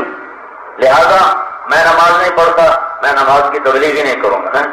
میں نے گاڑی نہیں رکھی, میں گاڑی کی تبلیغ ہی نہیں کروں. میں سود کھاتا ہوں, میں کسی کو سود سے نہیں روکوں گا. اچھا, ہم پوری آیت کو ایک دفعہ آگے بھی پڑھ لیں.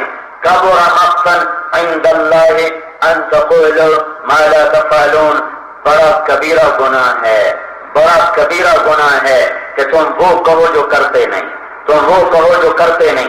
میری بات کان کھول کے سننا, میں بہت تھکا ہوا ہوں اور گلا میرا ساتھ نہیں دے رہا ہے, میں ضروری سمجھ کے آپ کی خدمت میں عرض کر رہا ہوں. میرا اللہ کہہ رہا ہے بہت بڑا کبیرہ گناہ ہے تم وہ کہو جو کرتے نہیں. اب میں چند مثالیں دیتا ہوں, پھر اس کو قرآن کے ساتھ ملا کے دیکھو.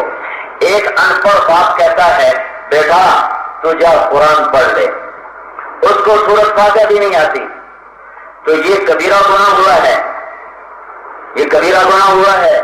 ارے بولو, کبر مقتن, کبر مقتن نہیں. جو آج کا ماحول ہے اس کے مطابق پھر یہ کبیرہ گناہ ہے. کبر مقتن, بڑا کبیرہ گناہ ہے تم وہ کہو جو کرتے نہیں. بیٹا قرآن پڑھ لے. وہ کہتا تو آپ کا پہلے پڑھ, تو تب فاتحہ میں نہیں پڑھ رہا, میں کیا ہونا پڑھ ہے. تو وہ بچہ کتنا ہلاک ہو جائے گا.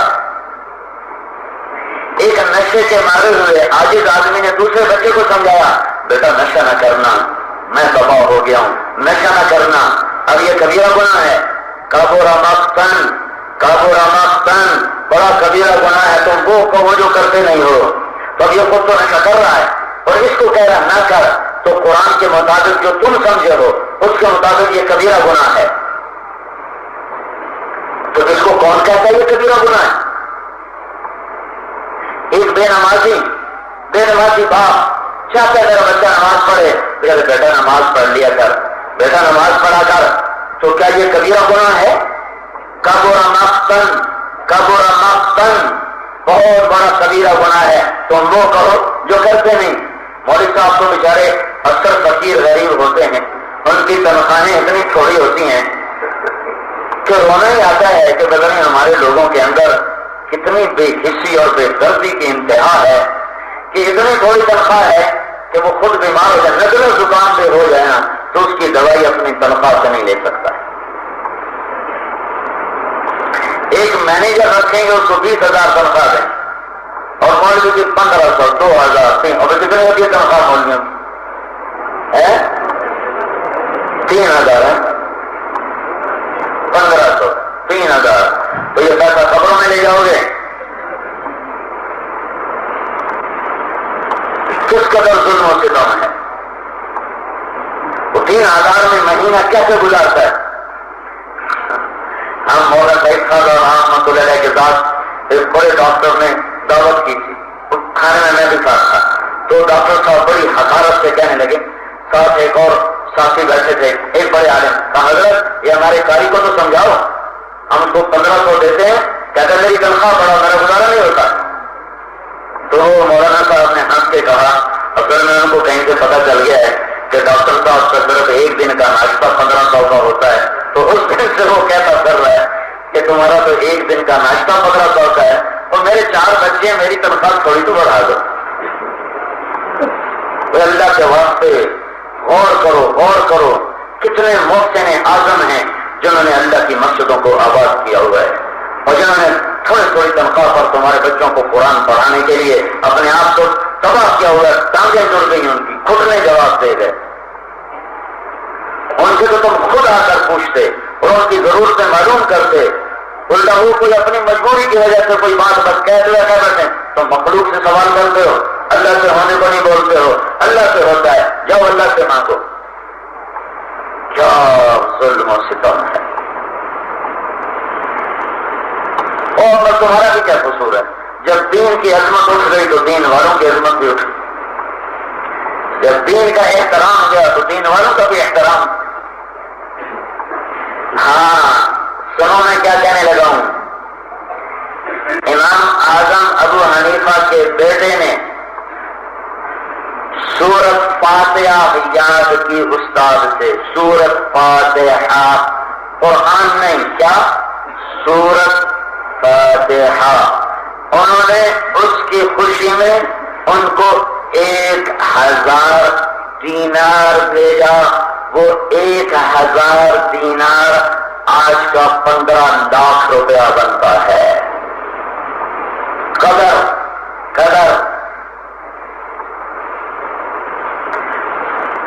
ابھی ایک ہمارا ساتھی فیصلہ باد کا بتا رہا تھا کہ ہم نے اپنے امام مسجد سے تنخواہ 5,000 کی، تو محلے کے تاجر کہنے کے مولویوں کو کس کے رکھا جاتا ہے، ان کا مزاج خراب کر رہے 5,000 دے کے، اور سارے نمازی، بے نمازی نہیں نمازی۔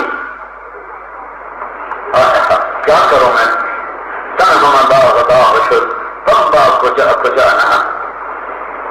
کہاں کوئی آدمی اپنے زخموں پر کھمبے رکھے، یہاں تو رواں داغدار ہے۔ ایک دکان کے سنبھالنے والے کو 50,000 دینے کو تیار، 1 لاکھ دینے کو تیار، پوری مل کے سنبھالنے والے لوگ 5-5 لاکھ روپیہ تنخواہ لے رہے ہیں، اور امام مسجد 1,500۔ میں سرحد گیا 800 روپیہ تنخواہ، میرا کلیجہ پھٹ، پٹھانو تم، وہ تمہیں قبر میں لے جاؤ گے پیسے، کیا کرو گے؟ یہ بنوں کی بات۔ تو اہل علم کی قدر کرو، اہل مسجد اعلان، ایک حدیث سنو، قیامت کے دن اعلان ہوگا، این الائمہ، امام مسجد کدھر ہے؟ وہ جی میں ڈاکٹر ہوں بشک، اور یہ میں سردار ہوں بشک۔ این الائمہ، یہ میں ایسے اضافہ کر رہا ہوں ذرا بات دلچسپ کرنے کے لیے، ہے نہیں۔ این الائمہ، امام مسجد کدھر ہے؟ امام مسجد کدھر ہے؟ کہا جی میں مسجد کا متولی تھا، وہ کوئٹے کے بازار میں میرا بہت بڑا کاروبار تھا، ایشیا فین بشک بشک۔ این الائمہ، امام مسجد کدھر ہے؟ کہا جی ہم حاضر مسکین۔ این الفقہاء، علماء کدھر ہیں؟ علماء کدھر ہیں؟ کہا جی مدرسہ ہم نے بنایا تھا، سارا ڈنڈا ہم نے جمع کیا تھا، چلو۔ این الفقہاء، علماء کدھر ہیں؟ اور جی ہم حاضر ہیں۔ این المؤذنون، این المؤذنون، اذان دینے والے کدھر ہیں؟ اذان دینے والے جو تمہاری نظر میں انسان بھی نہیں ہوتا ہے۔ کہ میں حاضر ہوں، کہ تم تینوں باہر آ جاؤ، تینوں باہر آ جاؤ، تینوں طبقات باہر آ جاؤ۔ تو یہ تینوں باہر آئیں گے اور اللہ تعالیٰ کہے گا ان کے لیے ممبر بچھاؤ، ان کو موتیوں کے ممبر پر اللہ بٹھائے گا، کہے گا تم مزے کرو، میں ان کا حساب لے لوں۔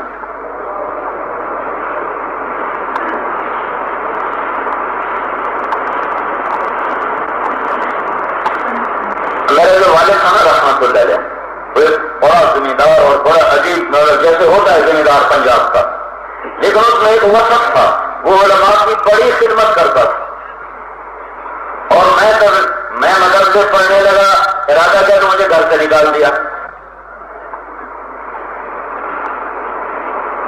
گھر تک 3-4 سال بعد راضی ہو گئے تو میں نے ایک دن کہا آپ کو پتہ بھی ہے یہ جو میں علم میں لگا ہوں آپ کی وجہ سے لگوں گا، میں کیوں کر رہا تھا تم مولوی بن، میں نے کہا تم علماء، آپ علماء کی خدمت نہ کرتے تو مجھے یہ چیز نہ ملتی۔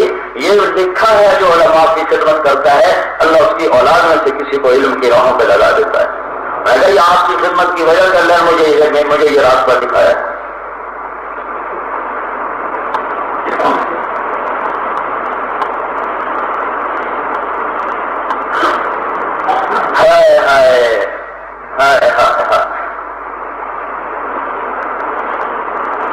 تو میرے بھائیو لما تقولون ما لا تفعلون، اہل علم کی قدر کیا کرو، اہل علم کی ان کی ضرورتوں کا حال معلوم رکھا کرو، اور خود پہنچ کے ان کے پاس پہنچایا۔ اب تمہیں جنید بغدادی تو نہیں ملیں گے، اب تم ڈھونڈنے لگو کہ ابو حنیفہ جیسا نظر آئے، اور اب تمہیں ڈھونڈنے لگو کہ ہمیں یہاں مسلم جیسا نظر آئے، پہلے تم اپنے آپ کو جیسے تم ہوگے ویسی علماء ہوگے نا۔ وہ جو تھا نا مامون رشید خلیفہ، اس سے ایک آدمی نے کہا کیسا خلیفہ بنا کرتا ہے، تجھے پتہ نہیں عمر کیسا تھا، کاٹ لگے کپڑے پہنتا تھا اور کوئی ہٹو بچوں کا شور نہ تھا، تو کیسا متکبر جادر خلیفہ ہے، تو اپنے عمر کا طریقہ اختیار کر۔ وہ بڑا سمجھتا تھا، کہنے لگا عمر جب ایسا تھا نا تو عمر کے عوام سے ابو ہریرہ، پہلے تم ابو ہریرہ بنو پھر میں عمر بن جاؤں گا، تم تو رہو بدماش اور مجھے کہو میں عمر بنوں تو تم تو مجھے ویسے پاگل سمجھ کے باہر نکال دو۔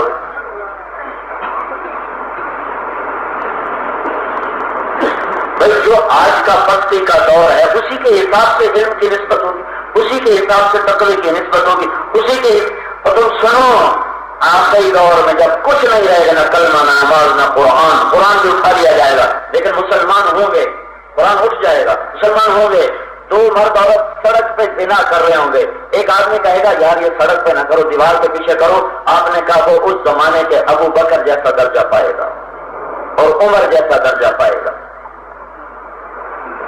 وہ یہ نہیں کہے گا کہ نہ کر کے یا ذرا دیوار کے پیچھے کر لو۔ تو اب تم 100 سال پیچھے کے علماء کو وہ تو ایسے کہ یہ کہتے ہیں، 100 سال پہلے کے عوام کہتے تھے۔ بتاؤں ایک چور نے نا، ایک جیب کترے نے آ کر اپنے استاد کو 2 روپے دیے، دلی کا ایک جیب کترا تھا، اس کے سارے چیلے سارا دن کام کر تو اس کو 2 روپے دیے، تو اس نے کہا بے وقوف آج سارا دن 2 روپے کما کے لایا ہے، کہنے استاد جی آج بڑا موٹا مال مارا تھا، آج بڑا موٹا مال ہاتھ میں آیا تھا، آج ایک گورے کی جیب کاٹی تھی، گورے کی انگریز کی، بڑے پیسے تھے، جب میں لے کے نکلا تو مجھے خیال آیا اگر قیامت کے دن عیسیٰ علیہ السلام میرے نبی کو تانا دے دیا کہ آپ کے امتی نے میری امتی کی جیب کاٹی تھی، تو میں نے کہا میری وجہ سے میرا رسول شرمندہ نہ ہو جائے، میں نے جا کے واپس کر دیا۔ اور یہ دور پہلا یہ زمانے کا چور تھا، تو آج کا تو 5 وقت کا نمازی سٹا کھیل رہا ہے، ہر سال حج کرنے والا سود پہ پیسے دے رہا ہے اور جوا کھیل رہا ہے، اور معمولی بات پہ قتل کر دینا ایسا جیسے مکھی کو مار دیا۔ تو اس نسبت سے دیکھو نا، پہلے آپ بڑے نیک لوگ ہو، آپ کے یہاں بہت خیر ہے، بہت بھلائی ہے، پنجاب کی برائیاں یہاں اتنی نہیں پہنچی ہیں، اللہ کا شکر ادا کرو، بڑی عافیت میں ہو۔ لِمَ تَقُولُونَ مَا لَا تَفْعَلُونَ، بیٹا نماز پڑھ لیا کر، ابا بہت کبیرہ گناہ کر رہا تو نے، خود تو پڑھتا نہیں، مجھے کہتا نماز پڑھ، اللہ کہتا کبر مقتا عند اللہ ان تقولوا ما لا تفعلون، بڑا کبیرہ گناہ ہے تم کرتے ہو نہیں اور کہتے ہو، تو یہ ہے کبیرہ گناہ ہے۔ اور میں جو اپنے بیٹے سے کہتا ہوں بیٹا نماز پڑھ، تو یہ کبیرہ گناہ ہے۔ تو پھر اس آیت کا کیا مطلب ہے؟ اب وہ تو نہیں جو ہم لوگ سمجھے ہوئے، تو پھر اس کا کیا مطلب ہے؟ بھائی آپ نے نماز پڑھ لی، جی باجماعت تکبیر اولیٰ کے ساتھ، اور پڑھی کوئی نہیں، لِمَ تَقُولُونَ مَا لَا تَفْعَلُونَ، سمجھ رہے ہو؟ روزہ رکھا ہے، جی آج بڑا لگ رہا ہے، 2 پراٹھے ہونے کھاتے ہیں بیٹا، جی بڑا لگ رہا ہے، پیاس بڑی لگ رہی، لِمَ تَقُولُونَ مَا لَا تَفْعَلُونَ۔ میں نے کبھی کسی کا حق نہیں کھایا، میں 1 پیسہ میرے اوپر حرام ہے، وہ روزانہ جیب رشوت سے بھر کے لے جاتا ہے، لِمَ تَقُولُونَ مَا لَا تَفْعَلُونَ، کیوں کہتے ہو جو کرتے نہیں؟ اب یہ ٹھیک ہے، کَبُرَ مَقْتًا، بہت کبیرہ گناہ ہے کہ تم وہ کہہ رہے ہو جو تم نے کیا نہیں۔ کوئی بات سمجھ میں آئی ہے؟ یہ وہ نہیں ہے کہ اگر میں نماز نہیں پڑھتا تو کسی کو نماز کی دعوت نہ دوں، یہ تمہارے دل میں ہے کہ مجھے بھلائی کی سزا لگانی ہے، مجھے اللہ کے پیغام کو سنانا ہے، اور میں تمہیں کیا سناؤں؟ کبھی دور تھا چمن میں تخت پر جس دم شہ گل کا تجمل تھا، ہزاروں بلبلیں تھی باغ میں، ایک شور کا غل تھا، کھلی جب آنکھ نرگس کی، نہ تھا جز خار کچھ باقی، بتاتا باغ رو رو، یہاں غنچہ یہاں گل تھا۔ یہ دعوت ایسی طاقتور چیز ہے،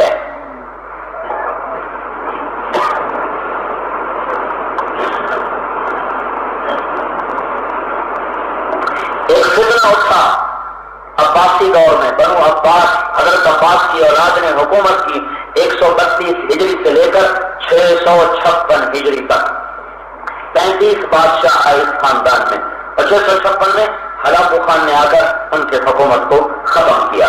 اس میں ہارون اور مامون باپ بیٹا بڑے مشہور ہوئے ہیں۔ مامون کے دور میں ایک فتنہ اٹھا قرآن کے عقیدے کے بارے میں، اگر اس پر وہ لوگوں کو لے آتا تو قرآن میں تحریف ہو جاتی اور سارا دین زیر و زبر ہو جاتا۔ وہ اس نے اپنے بھائی معتصم کو مرتے ہوئے وصیت کی، میری وصیت پہ جمے رہنا، میرے عقیدے پر جمے رہنا۔ علماء شہید کر دیے گئے، کچھ روپوش ہو گئے، کچھ بھاگ گئے، کئیوں نے کلمہ کفر کہہ کر بعد میں توبہ کر لی۔ میدان میں ایک آدمی کھڑا رہ گیا پورا، احمد بن حنبل، امام احمد بن حنبل، ایک آدمی میدان میں رہ گیا۔ سر دھڑ کی بات یہ ہے، اسلامی تاریخ میں 2 آدمیوں کے بارے میں یہ الفاظ لکھے گئے ہیں کہ یہ نہ ہوتا تو دین نہ رہتا، یہ نہ ہوتا تو اللہ کا نام نہ رہتا۔ ایک ابو بکر کے بارے میں جب مرتد قبائل کے مقابلے میں ابو بکر اکیلا کھڑا ہوا ہے اور سارا عرب پست ہو گیا اور سارا عرب مست اور بغاوت پہ آ گیا اور سارے صحابہ ہمت چھوڑ گئے اور کہا یا رسول اللہ، اے ابو بکر پر ان کی زکات چھوڑ دے کر نماز قبول کر لے۔ تو ابو بکر منبر پر آئے اور کہا ان اللہ بعث محمدا والحق كل شريك والاسلام غريب طريق قد رفع حبله وقل اهل وجاهده فجمعهم الله تعالى بمحمد صلى الله عليه وسلم فجعلهم الأمة الباقية الوسطى. فوالله لا أبرح بأمر الله وأجاهد في سبيل الله حتى ينجز لنا الله وعده ويفي لنا عهده ويقتل من قتل منا شهيدا في الجنة ويبقى من بقي منا وارث عباده في الأرض. إن الله قال وليس لعباده خلق وعد الله الذين آمنوا منكم وعملوا الصالحات ليستخلفنهم في الأرض كما استخلف الذين من قبلهم وليمكنن لهم دينهم الذي ارتضى لهم وليبدلنهم من بعد خوفهم أمنا. فوالله لو منعوني عقالا مما كانوا يرضون رسول الله صلى الله عليه وسلم ثم أقبل معهم الشجر والحجر والمدر والجن والإنس لجاهدتهم حتى بلغ روحي الله. إن الله لم يفرق بین الصلاۃ والزکاۃ. یہ وہ عالمگیر اور تاریخی خطبہ ہے جس نے نظام کائنات کو بدل کے رکھ دیا. اور پھر لوگوں صحابہ نے کہا اگر ابو بکر نہ ہوتے تو اللہ کا نام نہ رہتا. اور پھر اس کے 250 سال کے بعد یہ بات علماء اور اس زمانے کے لوگوں نے کہی اگر احمد بن حنبل نہ ہوتے تو اللہ کا نام مٹ جاتا.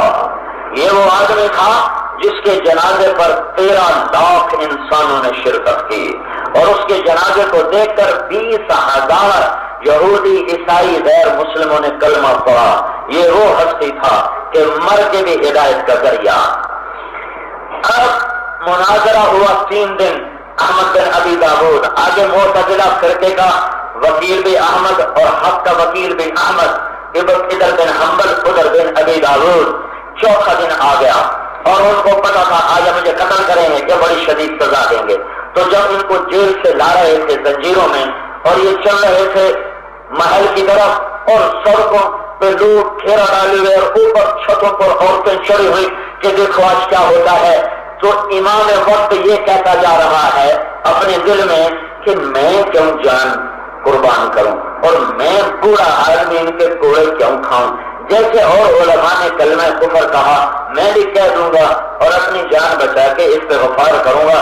اس بڑھاپے میں 60 سال کی عمر اس بڑھاپے میں کوڑے کام سے کھاؤں. کیا یہ میرے دل میں باتیں آ رہی تھیں کہ اچانک مجمع میں ایک شور سمجھا کہ ایک آدمی نا بڑے زور سے مجمع کو چیرتا ہوا آ رہا تھا لمبے قد والا اور ان لوگوں کو ہٹ جاؤ ہٹ جاؤ ہٹ جاؤ. تو اس کی آواز سے میرا سر اٹھا تو میں نے دیکھا ایک بڑا وجیل لمبا آدمی کہہ رہا ہے زور سے احمد احمد احمد. میں نے کہا ہاں تو مجھے جانتے ہو؟ میں نے کہا نہیں. کہ میں ابو الہیثم ہوں میرا نام ابو الہیثم ہے. میں بغداد کا سب سے بڑا چور ہوں سب سے بڑا ڈاکو ہوں اور محکمہ پولیس کے رجسٹروں میں لکھا پڑا ہے کہ اب تک چوری کے جرم میں 18,000 کوڑے کھا چکا ہوں. میں نے چوری کو نہیں چھوڑا. دیکھو کہیں تو عباسیوں کے گھر سے حق نہ چھوڑ دینا کہیں ان کے کوڑوں کے ڈر سے حق نہ چھوڑ دینا. تو امام احمد بن حنبل نے فرمایا مجھے لگا جیسے میرے اندر نئی روح پیدا ہو گئی اور میں نے کہا میں کٹ مروں گا اور میں کبھی کبھی کبھی حق نہ چھوڑوں گا. یہ چور کی تبلیغ نے یہ امام وقت پہ اثر دکھایا اور یہ پاگل پن ہے. پہلے خود عمل کرو پھر تبلیغ کرو. لما تقولون ما لا تفعلون. ارے قبر مقتن کو سمجھتے تو یہ مطلب واضح ہو جاتا. نماز پڑھی حاجی پڑھی ہے پڑھی کوئی نہیں. لما تقولون ما لا تفعلون. زکات دیتے ہو پوری دیتا ہوں کبھی ایک پیسہ کسی غریب کو نہیں دیا. لما تقولون ما لا تفعلون. ماں باپ کے خدمت گزارو تو کبھی اف بھی نہیں کی اور روزانہ ان کو ذلیل کرتا ہے. لما تقولون ما لا تفعلون. کبر مقتا عند اللہ ان تقولوا ما لا تفعلون. ایک چور کی دعوت. اب امام ڈٹ گئے تو احمد بن ابی داؤد نے کہا یہ واجب القتل ہے قتل کر دیا جائے. تو وہ جو تھا نا موٹر سے ڈرتا تھا کیونکہ حیبت بڑی تھی امام کی. تو اس نے کہا کوڑے مارو کوڑے. اگر کوڑوں میں مر گیا تو آہستہ آہستہ مرے گا تو چند دن گزر جائیں گے. اگر کوئی ہے جو کوڑے مار کے اس کو گرا دے. تو ایک حبشی کھڑا ہوا اور نے کہا امیر المومنین میں 10 کوڑے ہاتھی کو بھی ماروں نا تو زمین پہ گر جاتا ہے ہاتھی کو. اب مجھے اجازت ہے کہ تو آ. تو وہ تو کوڑے مارتا شد علیہ قبحۃ اللہ تیرا بیڑا غرق ہو بدبخت، اور زور سے مار، دو پر پھر اور زور سے مارتا، کب تحت اللہ شد علیہ خبیث، تیرا بیڑا غرق ہو اور زور سے مار. اور کمر کرتا تو پہلے اترا تھا، ایسے گوٹیاں اڑنا شروع ہو گئیں اور خون بہنا شروع ہوا اور ان کو غشی طاری ہوئی. تو وہ جو احمد بن ابی داؤد جو تھا، وہ معتزلہ فرقے گمراہ فرقے کا مفتی، وہ نیچے اترا اور آ کر امام صاحب کے کان میں کہنے لگا اب بھی تو کہہ دے قرآن مخلوق ہے تو میں تمہیں خلیفہ کے عذاب سے بچا دوں گا. تو نے گانے سے چھٹکا لیا اور فرمایا تو اب بھی کہہ دے، حالانکہ تو اتنا ظلم کروا چکا ہے میرے اوپر، تو اب بھی کہہ دے کہ قرآن اللہ کا کلام ہے، مخلوق نہیں ہے، تو میں تمہیں قیامت کے دن اللہ کے عذاب سے بچا دوں گا. یہ ایک ڈاکو کی دعوت پر اتنی بڑی تاریخ لکھی گئی. میرے بھائیوں، ساری دنیا میں دین زندہ ہو اور انسانی صفات اجاگر ہوں، اس کے لیے دعوت ہی سبب ہے. ساری دنیا میں چوری ڈاکہ بدماشی زنا زندہ ہو، اس کے لیے بھی تبلیغ ہی سبب ہے. ایک ہی سبب ہے دونوں کا. ہاں ہم کمزور ہیں، ہمارے عمل کھوٹے ہیں، ہم کس منہ تبلیغ کریں. ایک آیت سن لو کہ میرے اللہ نے کرم کیا، ہماری حوصلہ افزائی کی، ڈرو نہیں، مجھے پتا ہے سارے کوئی ابو بکر بن سکیں گے، سارے کوئی عبد القادر جیلانی بن سکیں گے، سارے کوئی جنید بغدادی بن سکیں گے. خیرو میں تمہیں ایک بڑا حوصلے والا اور بڑے خوشخبری والا تمہیں کلام سناتا ہوں. کل قرآن میں جتنے دفعہ کل آیا ہے نا، اس کے بعد بڑی اہم بات آئی ہے. کل کہو، کہلوایا گا کیا؟ هو اللہ احد. ایک مثال دے رہا ہوں. قل هو اللہ احد. قل افتأمرونی قل کیا افتأمرونی اعبد غیر اللہ ایھا الجاہلون. یہ مثال دے رہا ہوں. تو یہاں ہے قل، اے میرے نبی کہو کیا، هذه سبیلی ادعو الی اللہ علی بصیرۃ انا ومن اتبعنی وسبحان اللہ وما انا من المشرکین. اے میرے حبیب اعلان کر یہ ہے میرا راستہ، کیا میں اللہ کی طرف بلاتا ہوں. تو پاک معصوم ہے میرا نبی، تو بلا سکتا ہے. نہیں، میں اکیلا نہیں ہوں، انا میں بھی ہوں، ومن اتبعنی جو میرا کلمہ پڑھنے والا ہے، کوئٹے کا، چمن کا، پنجابی کا، کلاس کا، مستون کا، پنجاب کا، ہند کا، سندھ کا، وہ بھی میرے والا کام کریں گے، وہ بھی میرے ساتھی. ادعو الی اللہ، میں اللہ کی طرف بلاتا ہوں، اکیلا نہیں، میں بھی اور میری امت بھی، میں بھی اور میری امت بھی، ہم دونوں یہ کام کرتے ہیں. کیا؟ ہم اللہ کی طرف بلاتے ہیں. یہ کیسا کام ہے؟ ہاذا بھی کہہ سکتے ہیں، ہاذا سبیلی بھی کہہ سکتے ہیں، اور ہذہ سبیلی بھی کہہ سکتے ہیں. ہذہ کیوں کہا ہے؟ ہذہ مؤنث ہے، ہاذا مذکر ہے، اور ہذہ مؤنث. ہذہ کہنے میں اشارہ یہ ہے کہ یہ کام محبت کا ہے، ڈانٹ ڈپٹ کا نہیں ہے، اور آنکھیں دکھانے کا نہیں، آنکھیں بچھانے کا ہے. جیسے عورت کو ڈانٹ ڈپٹ سے چلاؤ گے تو پس کے زندگی گزارے گی، کبھی تمہیں دل نہ دے سکے گی، اور اگر اس کو محبت دو گے تو سب کچھ تمہارے اوپر قربان کر دے گی. اپنی بیویوں سے اظہار محبت حکم ہے. تم تو کہتے ہو ہماری شان کے خلاف ہے بیوی کو سلام کرنا، اور تمہارا نبی اپنی بیوی کو بٹھا کے لقمے بنا کے کھلاتا تھا. ہم عائشہ کو لقمے بنا کے کھلاتے تھے، اپنے گھر میں جھاڑو دیتے تھے، اپنی بیویوں کے لیے آٹا گوندتے تھے. تمہاری تو چائے مطلب کی نہ بنے تو بیوی کو گالیاں دینا شروع کر دیتے ہو.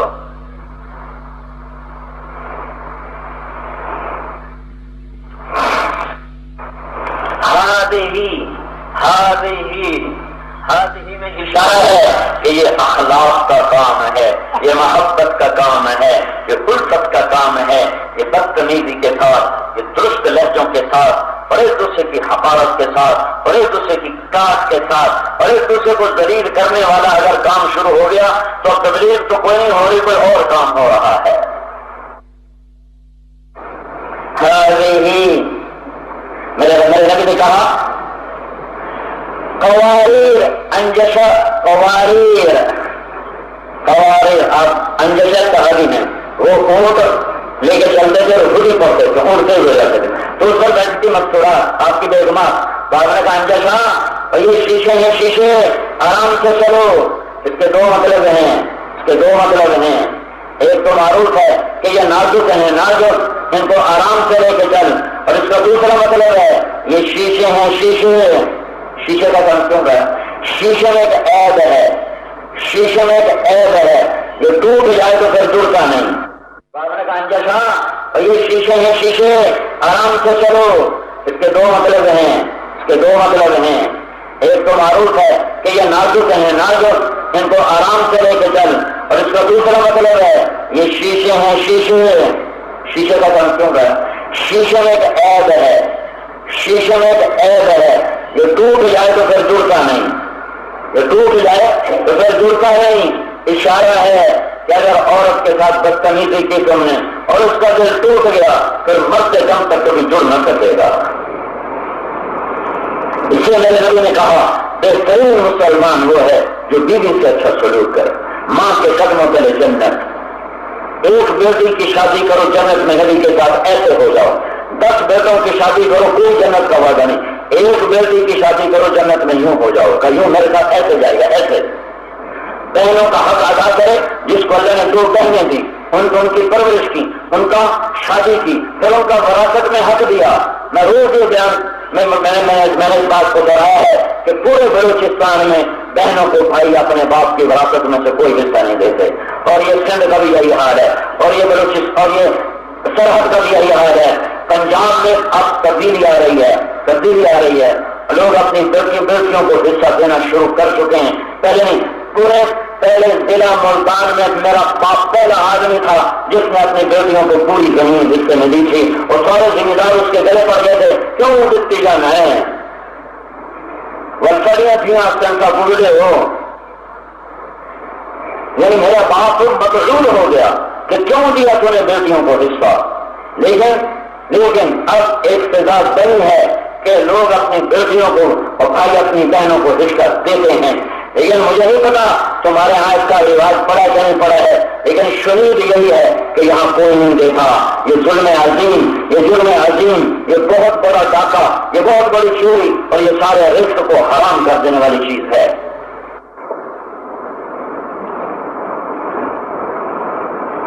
میرے نبی نے کہا جس نے بہنوں کو حصہ دیا شادی کے بعد بھی حال پوچھتا رہا تو جنت واجب ہو گئی ہی یہ کب اشارہ طرف ہے کہ یہ محبت کا کام ہے بچھ جانے کا کام ہے توازو کا کام ہے اس لیے مؤنث لفظ لایا مذکر لفظ نہیں لایا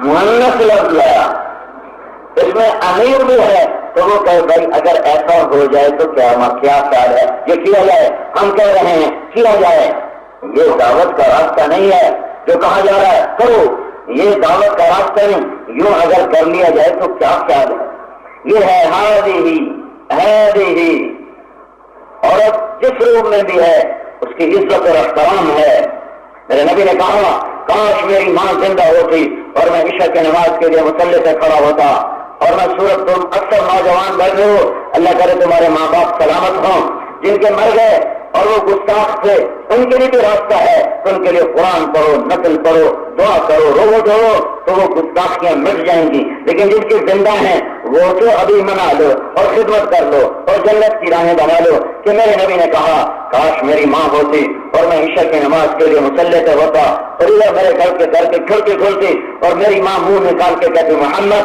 تو میں نماز توڑ دے تو میں کہتا جی اما جان میں نماز پیچھے پوری کروں گا آپ حکم فرمائیں کیا کہنا ہے یہ سب ہی کے ہیں میرے استاد ہیں مولانا جمشید صاحب دامت برکات میں نے ان سے قرآن پڑھا میں ان کے لیے شہد لے کر گیا جب میں رامن پڑھتا تھا میں نے کہا جی میں شہد لایا ہوں کہاں سے میں نے کہا جی میرے اپنے باپ کا ہے تو میرے استاد کا سوال سنو ایک شہد کی بوتل اور اس زمانے میں 8-10 روپے کی یہ 77-78 کے بعد مجھ سے فرمایا تیرے باپ نے اپنی بہنوں کو زمینوں میں سے حصہ دیا تھا. اللہ اکبر. جسے حلال حرام کی تمیز ہو وہ کیسی احتیاط کرتا ہے کہ تیرے باپ نے اپنی بہنوں کو زمین میں حصہ دیا. میں کہوں گا اللہ کا شکر ہے میرے باپ کی بہن ہی کوئی نہیں تھی, صرف 2 بھائی تھے. اگر کوئی ہوتی تو نہ دیتے, سب کی بات کیوں, رواج ہی کوئی نہیں تھا. پھر کہنے لگے تیرے دادا نے اپنی بہنوں کو زمینوں میں سے حصہ دیا تھا. میں نے کہا حاجی میں جمع ہی کوئی نہ ہو سکے, آپ پوچھے جان دو میرے جمن کے سوال. میں کہا میرے پیدا ہونے کے پہلے کے سوال تو نہ کرو چاچی, میرے ہوش میں آنے کے سوال کرو. تو پھر ہنس پڑے, کہنے گا اچھا ٹھیک ہے رکھ دو. یہ اس قدر نازک ہے کہ ایک اللہ سے ڈرنے والا اور اللہ کو حساب دینے والا وہ کہہ رہا ہے تیرے دادے نے زمینوں میں سے حصہ دیا تھا بہنوں کو. میں نے کہا جی میرے ہوش سے پہلے میرا دادا مر گیا, مجھے کوئی پتا نہیں. ہاتھ ہی کا مطلب بتا رہا ہوں کہ یہ راستہ محبتوں کا, الفتوں کا, چھپانے عورت کو چھپایا جاتا ہے, مہنگا کیا جاتا ہے. ہاتھ ہی اپنے ساتھیوں کے عیب چھپاؤ, اپنے ساتھیوں کے عیب چھپاؤ, ڈھونڈ ڈھونڈ کے دوربینیں نہ لگاؤ, بلکہ اپنے ساتھیوں کے, پڑوسیوں کے, بھائیوں کے, دوستوں کے عیب چھپاؤ. میرے ایک صحابی نے کہا یا رسول اللہ میں چاہتا ہوں میرے عیب چھپ جائیں. آپ نے کہا تو اوروں کے عیب چھپایا کر, اللہ تیرے چھپائے گا. ہی سبیل. اب اس سبیل کو جوڑو. سبیل کسے کہتے ہیں؟ سبیل ہے سبل سے, اور سبل کہتے ہیں بارش کو. اور بارش کیا کرتی ہے کہ جہاں ہوتی ہے زمین سرسبز ہو جاتی, جہاں ہوتی ہے گرم ہوائیں ٹھنڈی ہو جاتی, جہاں ہوتی ہے پھول کھل جاتے ہیں, جہاں ہوتی ہے وہاں باہر آ جاتی ہے. تو سبیلی دعوت اللہ یہ وہ پانی ہے جب اس کی دلوں پر بارش ہوگی تو تمہارے دلوں میں بہار آ جائے گی, تمہارے آپ پھول کھلیں گے تقوی کے, محبت کے, سخاوت کے, علم کے, زہد کے. ضروریات سننے پر دعا کرتے ہیں. یہ جتنا مجمع آیا ہوا ہے آج یہ محنت رہے کر جاؤ کہ نماز نہیں چھوڑنی. ہاں ٹھیک ہے نا بھائی, نماز نہیں چھوڑنی, پکا وعدہ کر لیا نا, اللہ تعالیٰ قبول فرما لے. اور قرآن پاک کی تلاوت کے لیے کچھ وقت روزانہ مقرر کرنا ہے.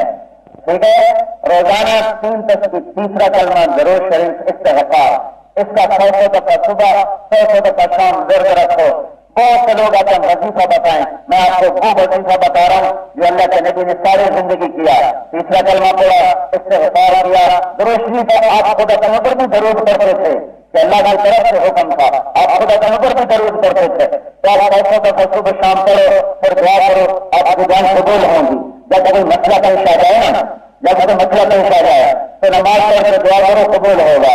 ایسا لطیفہ پر اچھی بات اپنی دادی, مجھے پڑھنے کا شوق نہیں تھا اسکول کالج لائف میں, پتہ نہیں کیوں نہیں تھا.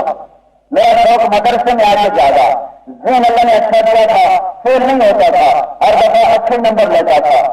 تو وہ کالج کا کالج تو مجھے آتا جاتا تو کچھ تھا نہیں. اور میں جو باقی سارا کاریہ کرتا تھا, جب امتحان قریب آتا تو نمازیں شروع کر دیتا تھا. اور پھر جب جس دن پیپر ہوتا تو پہلے نا دعا مانگ کے نا کتاب پکڑ کے بیٹھ جاتا, یا اللہ کل ذرا سوال آنا ہے نا ایسے کر دے, بسم اللہ.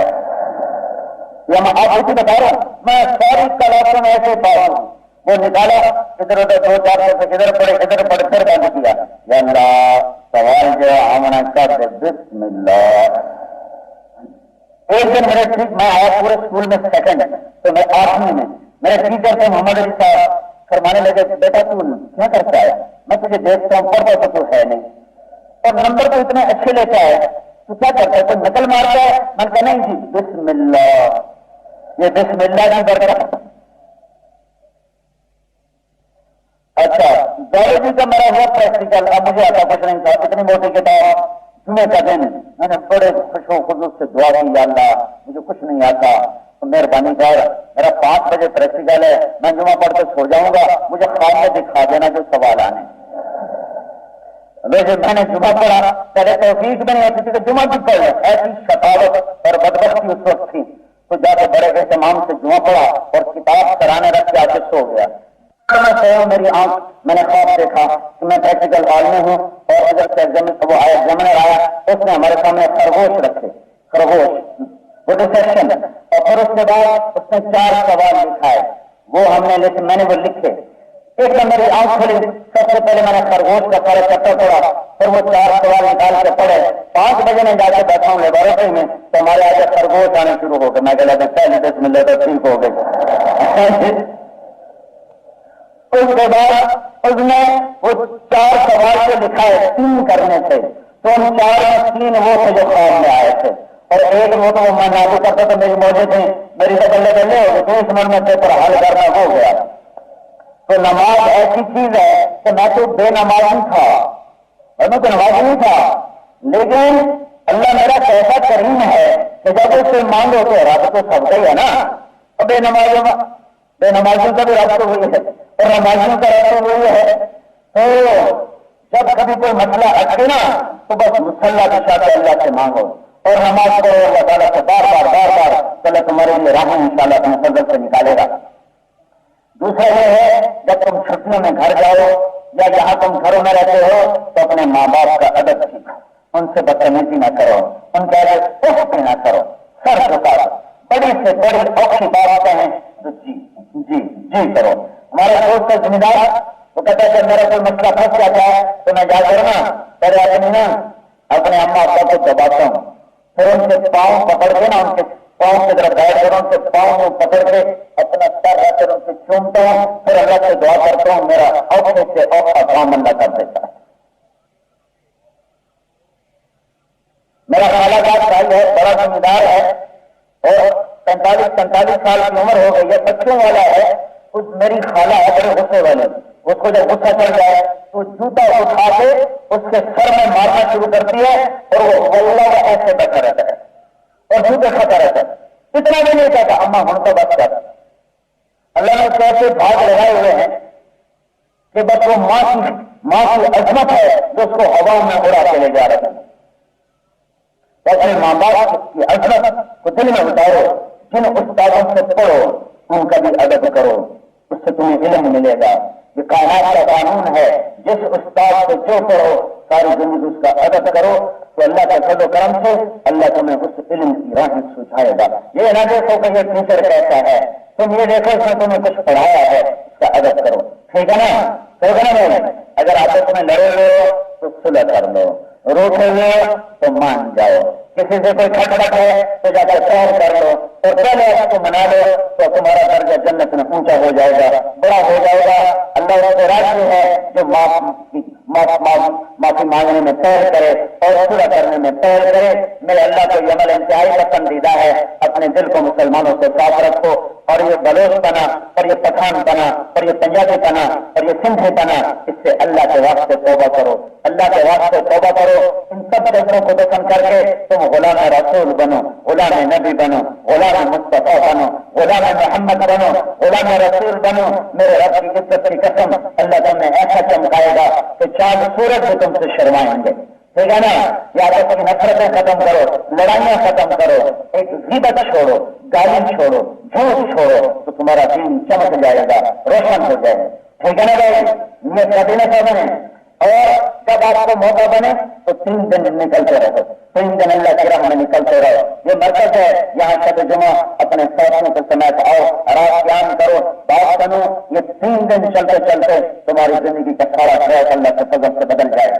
میں نے یہ کیسے نہیں کرا درست شریف پڑھو، اللہم لک الحمد کما انت اہلہ وصلی علی محمد کما انت اہلہ وصلنا ما انت اہلہ انك اهل التقوى واهل المغفرة ربنا آتنا في الدنيا حسنة وفي الآخرة حسنة وقنا عذاب النار۔ رب کریم اللہ، عزل جلال اللہ، رحمان الرحیم اللہ، یہ ہمارا سرمایہ ہے، یہ ہماری جوان نسل ہے، یہ ہماری سب سے قیمتی متاع ہے، یہ ہمارا سب سے قیمتی خزانہ ہے، یہ ہمارا سب سے قیمتی سرمایہ ہے، یہ ہماری سب سے مہنگی دولت ہے۔ اے رب کریم اللہ، ہم ان کی جوانیاں تیرے سپرد کرتے ہیں، تو ان کی جوانیوں کو پاک کر دے، ان کی جوانیوں کو بیدار کر دے اور ان کے دل و دماغ کو نورانی کر دے اور ان کے دل و دماغ اپنا عرش بنا دے اور اپنی محبتوں سے بھر دے اور اپنی معرفت سے بھر دے اور اپنے حبیب کی محبت سے بھر دے۔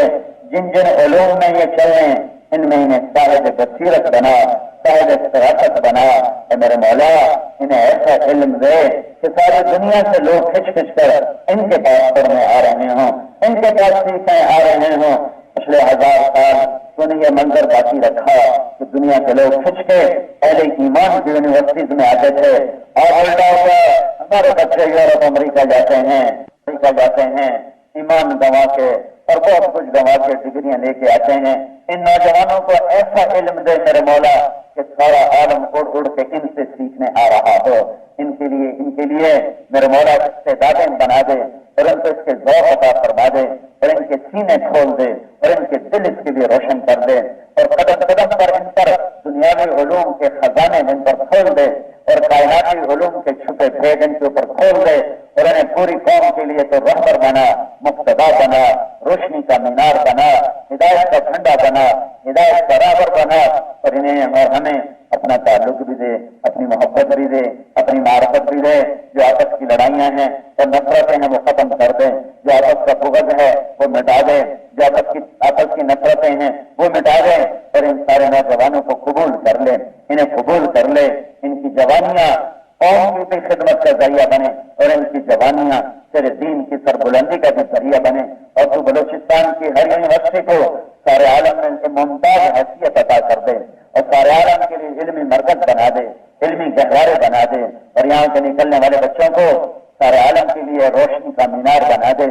انہیں لوگوں کی آنکھوں کی ٹھنڈک بنا، انہیں اچھے اخلاق عطا فرما، انہیں میٹھا بول عطا فرما، انہیں میٹھی شیریں زبان عطا فرما، ان کے سینے تعصب سے پاک کر دے، بغض سے پاک کر دے، ظلم و ستم سے پاک کر دے، انہیں اپنی محبت دے دے، راتوں کا اٹھنے والا بنا اور دن میں اپنی اطاعت کرنے والا بنا، اور یا اللہ ان کی جوانیوں کو اپنے کلمے کے زندہ ہونے اور سارے عالم میں یا اللہ بلند ہونے کے لیے قبول فرما۔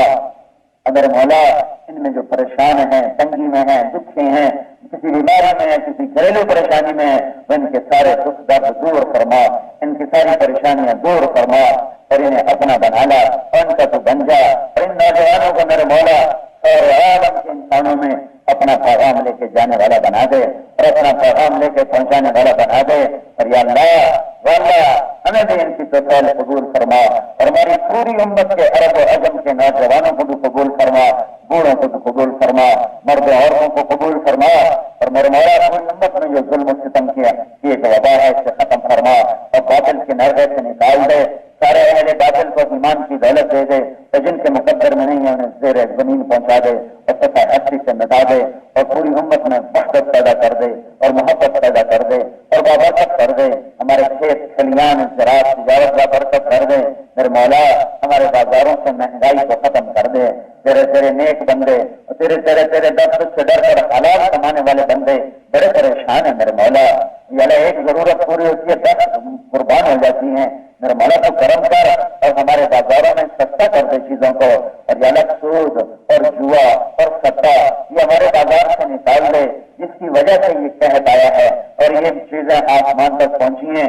جو یہ جوئے کا نظام چلا رہے ہیں اور سٹے اور سود کا نظام چلا رہے ہیں، ہمارے بھائی ہیں تم کو ہدایت دے دے، ایمان دے دے اور توبہ کی توفیق دے دے، اور اگر وہ کھڑی باز نہیں آ رہے تو یا اللہ ان کو الٹا سکھیں، ان کی تدبیروں کو توڑ دے اور انہیں عبرت کا نشان بنا دے، یا اللہ انہوں نے کروڑوں بچوں کو روا دیا ہے، انہیں کروڑوں بچوں کو میرے مولا سسکا دیا ہے، اور کروڑوں بیٹیوں کے سر سے انہوں نے چنیاں اتار دی ہیں، اور کروڑوں گھروں میں انہوں نے یا اللہ چولہے ٹھنڈے کر دیے ہیں، اور یا اللہ کروڑوں گاؤں کو انہوں نے تڑپایا ہے، اور کروڑوں نوجوانوں کو انہوں نے بے روزگار کر دیا ہے۔ اے کریم اللہ، اے کریم اللہ، اے کریم اللہ، تجھے سود اور جوا اور سٹا یہ ہماری تجارت زراعت سے نکال دے، اور یا اللہ جو یہ نظام چلا رہے ہیں ان کو سمجھ دے دے، ان کو توبہ کی توفیق دے دے، اور اگر وہ نہیں باز آ رہے تو انہیں عبرت کا نشان بنا، انہیں عبرت کا نشان بنا، اور اپنا فضل فرما، رازق رزاق تو ہے، رب کریم تو ہے، یا اللہ یہ حکومت نہیں چیزوں کو سستا کر سکتی، یہ مہنگائی نہیں دور کر سکتے، نہ ہم ان سے مانگتے ہیں نہ ہمیں ان پر کوئی آس اور امید ہے، ہماری آس بھی تو، ہماری امید بھی تو، ہمارا آسرا بھی تو، یا اللہ اگرچہ ہمارے گناہ زیادہ ہیں تو تم معاف کر دے اور ہمارے بازاروں میں برکت دے دے، کھیتوں میں برکت دے دے اور چیزوں کو سستا کر دے، حلال کھانے والوں کو بھی سکھ کا سانس دے دے، والوں کو بھی سکھ کا سانس دے دے اور جو حرام کما رہے ہیں ان کو بھی توبہ کی توفیق دے دے. میں تو ان جیسا فقیر ہوں، ان سے بھی زیادہ ذلیل ہوں، انہیں تو اس کی جزا دے میرے مولا. اے ستار اللہ، یہ سب تیری ستاری کے کرشمے ہیں، یہ سب تیری ستاری کے کرشمے ہیں. یا اللہ ربنا آتنا فی الدنیا حسنہ وفی الآخرۃ حسنہ وقنا عذاب النار. وصلی اللہ تعالی علی النبی الکریم. آمین برحمتک یا ارحم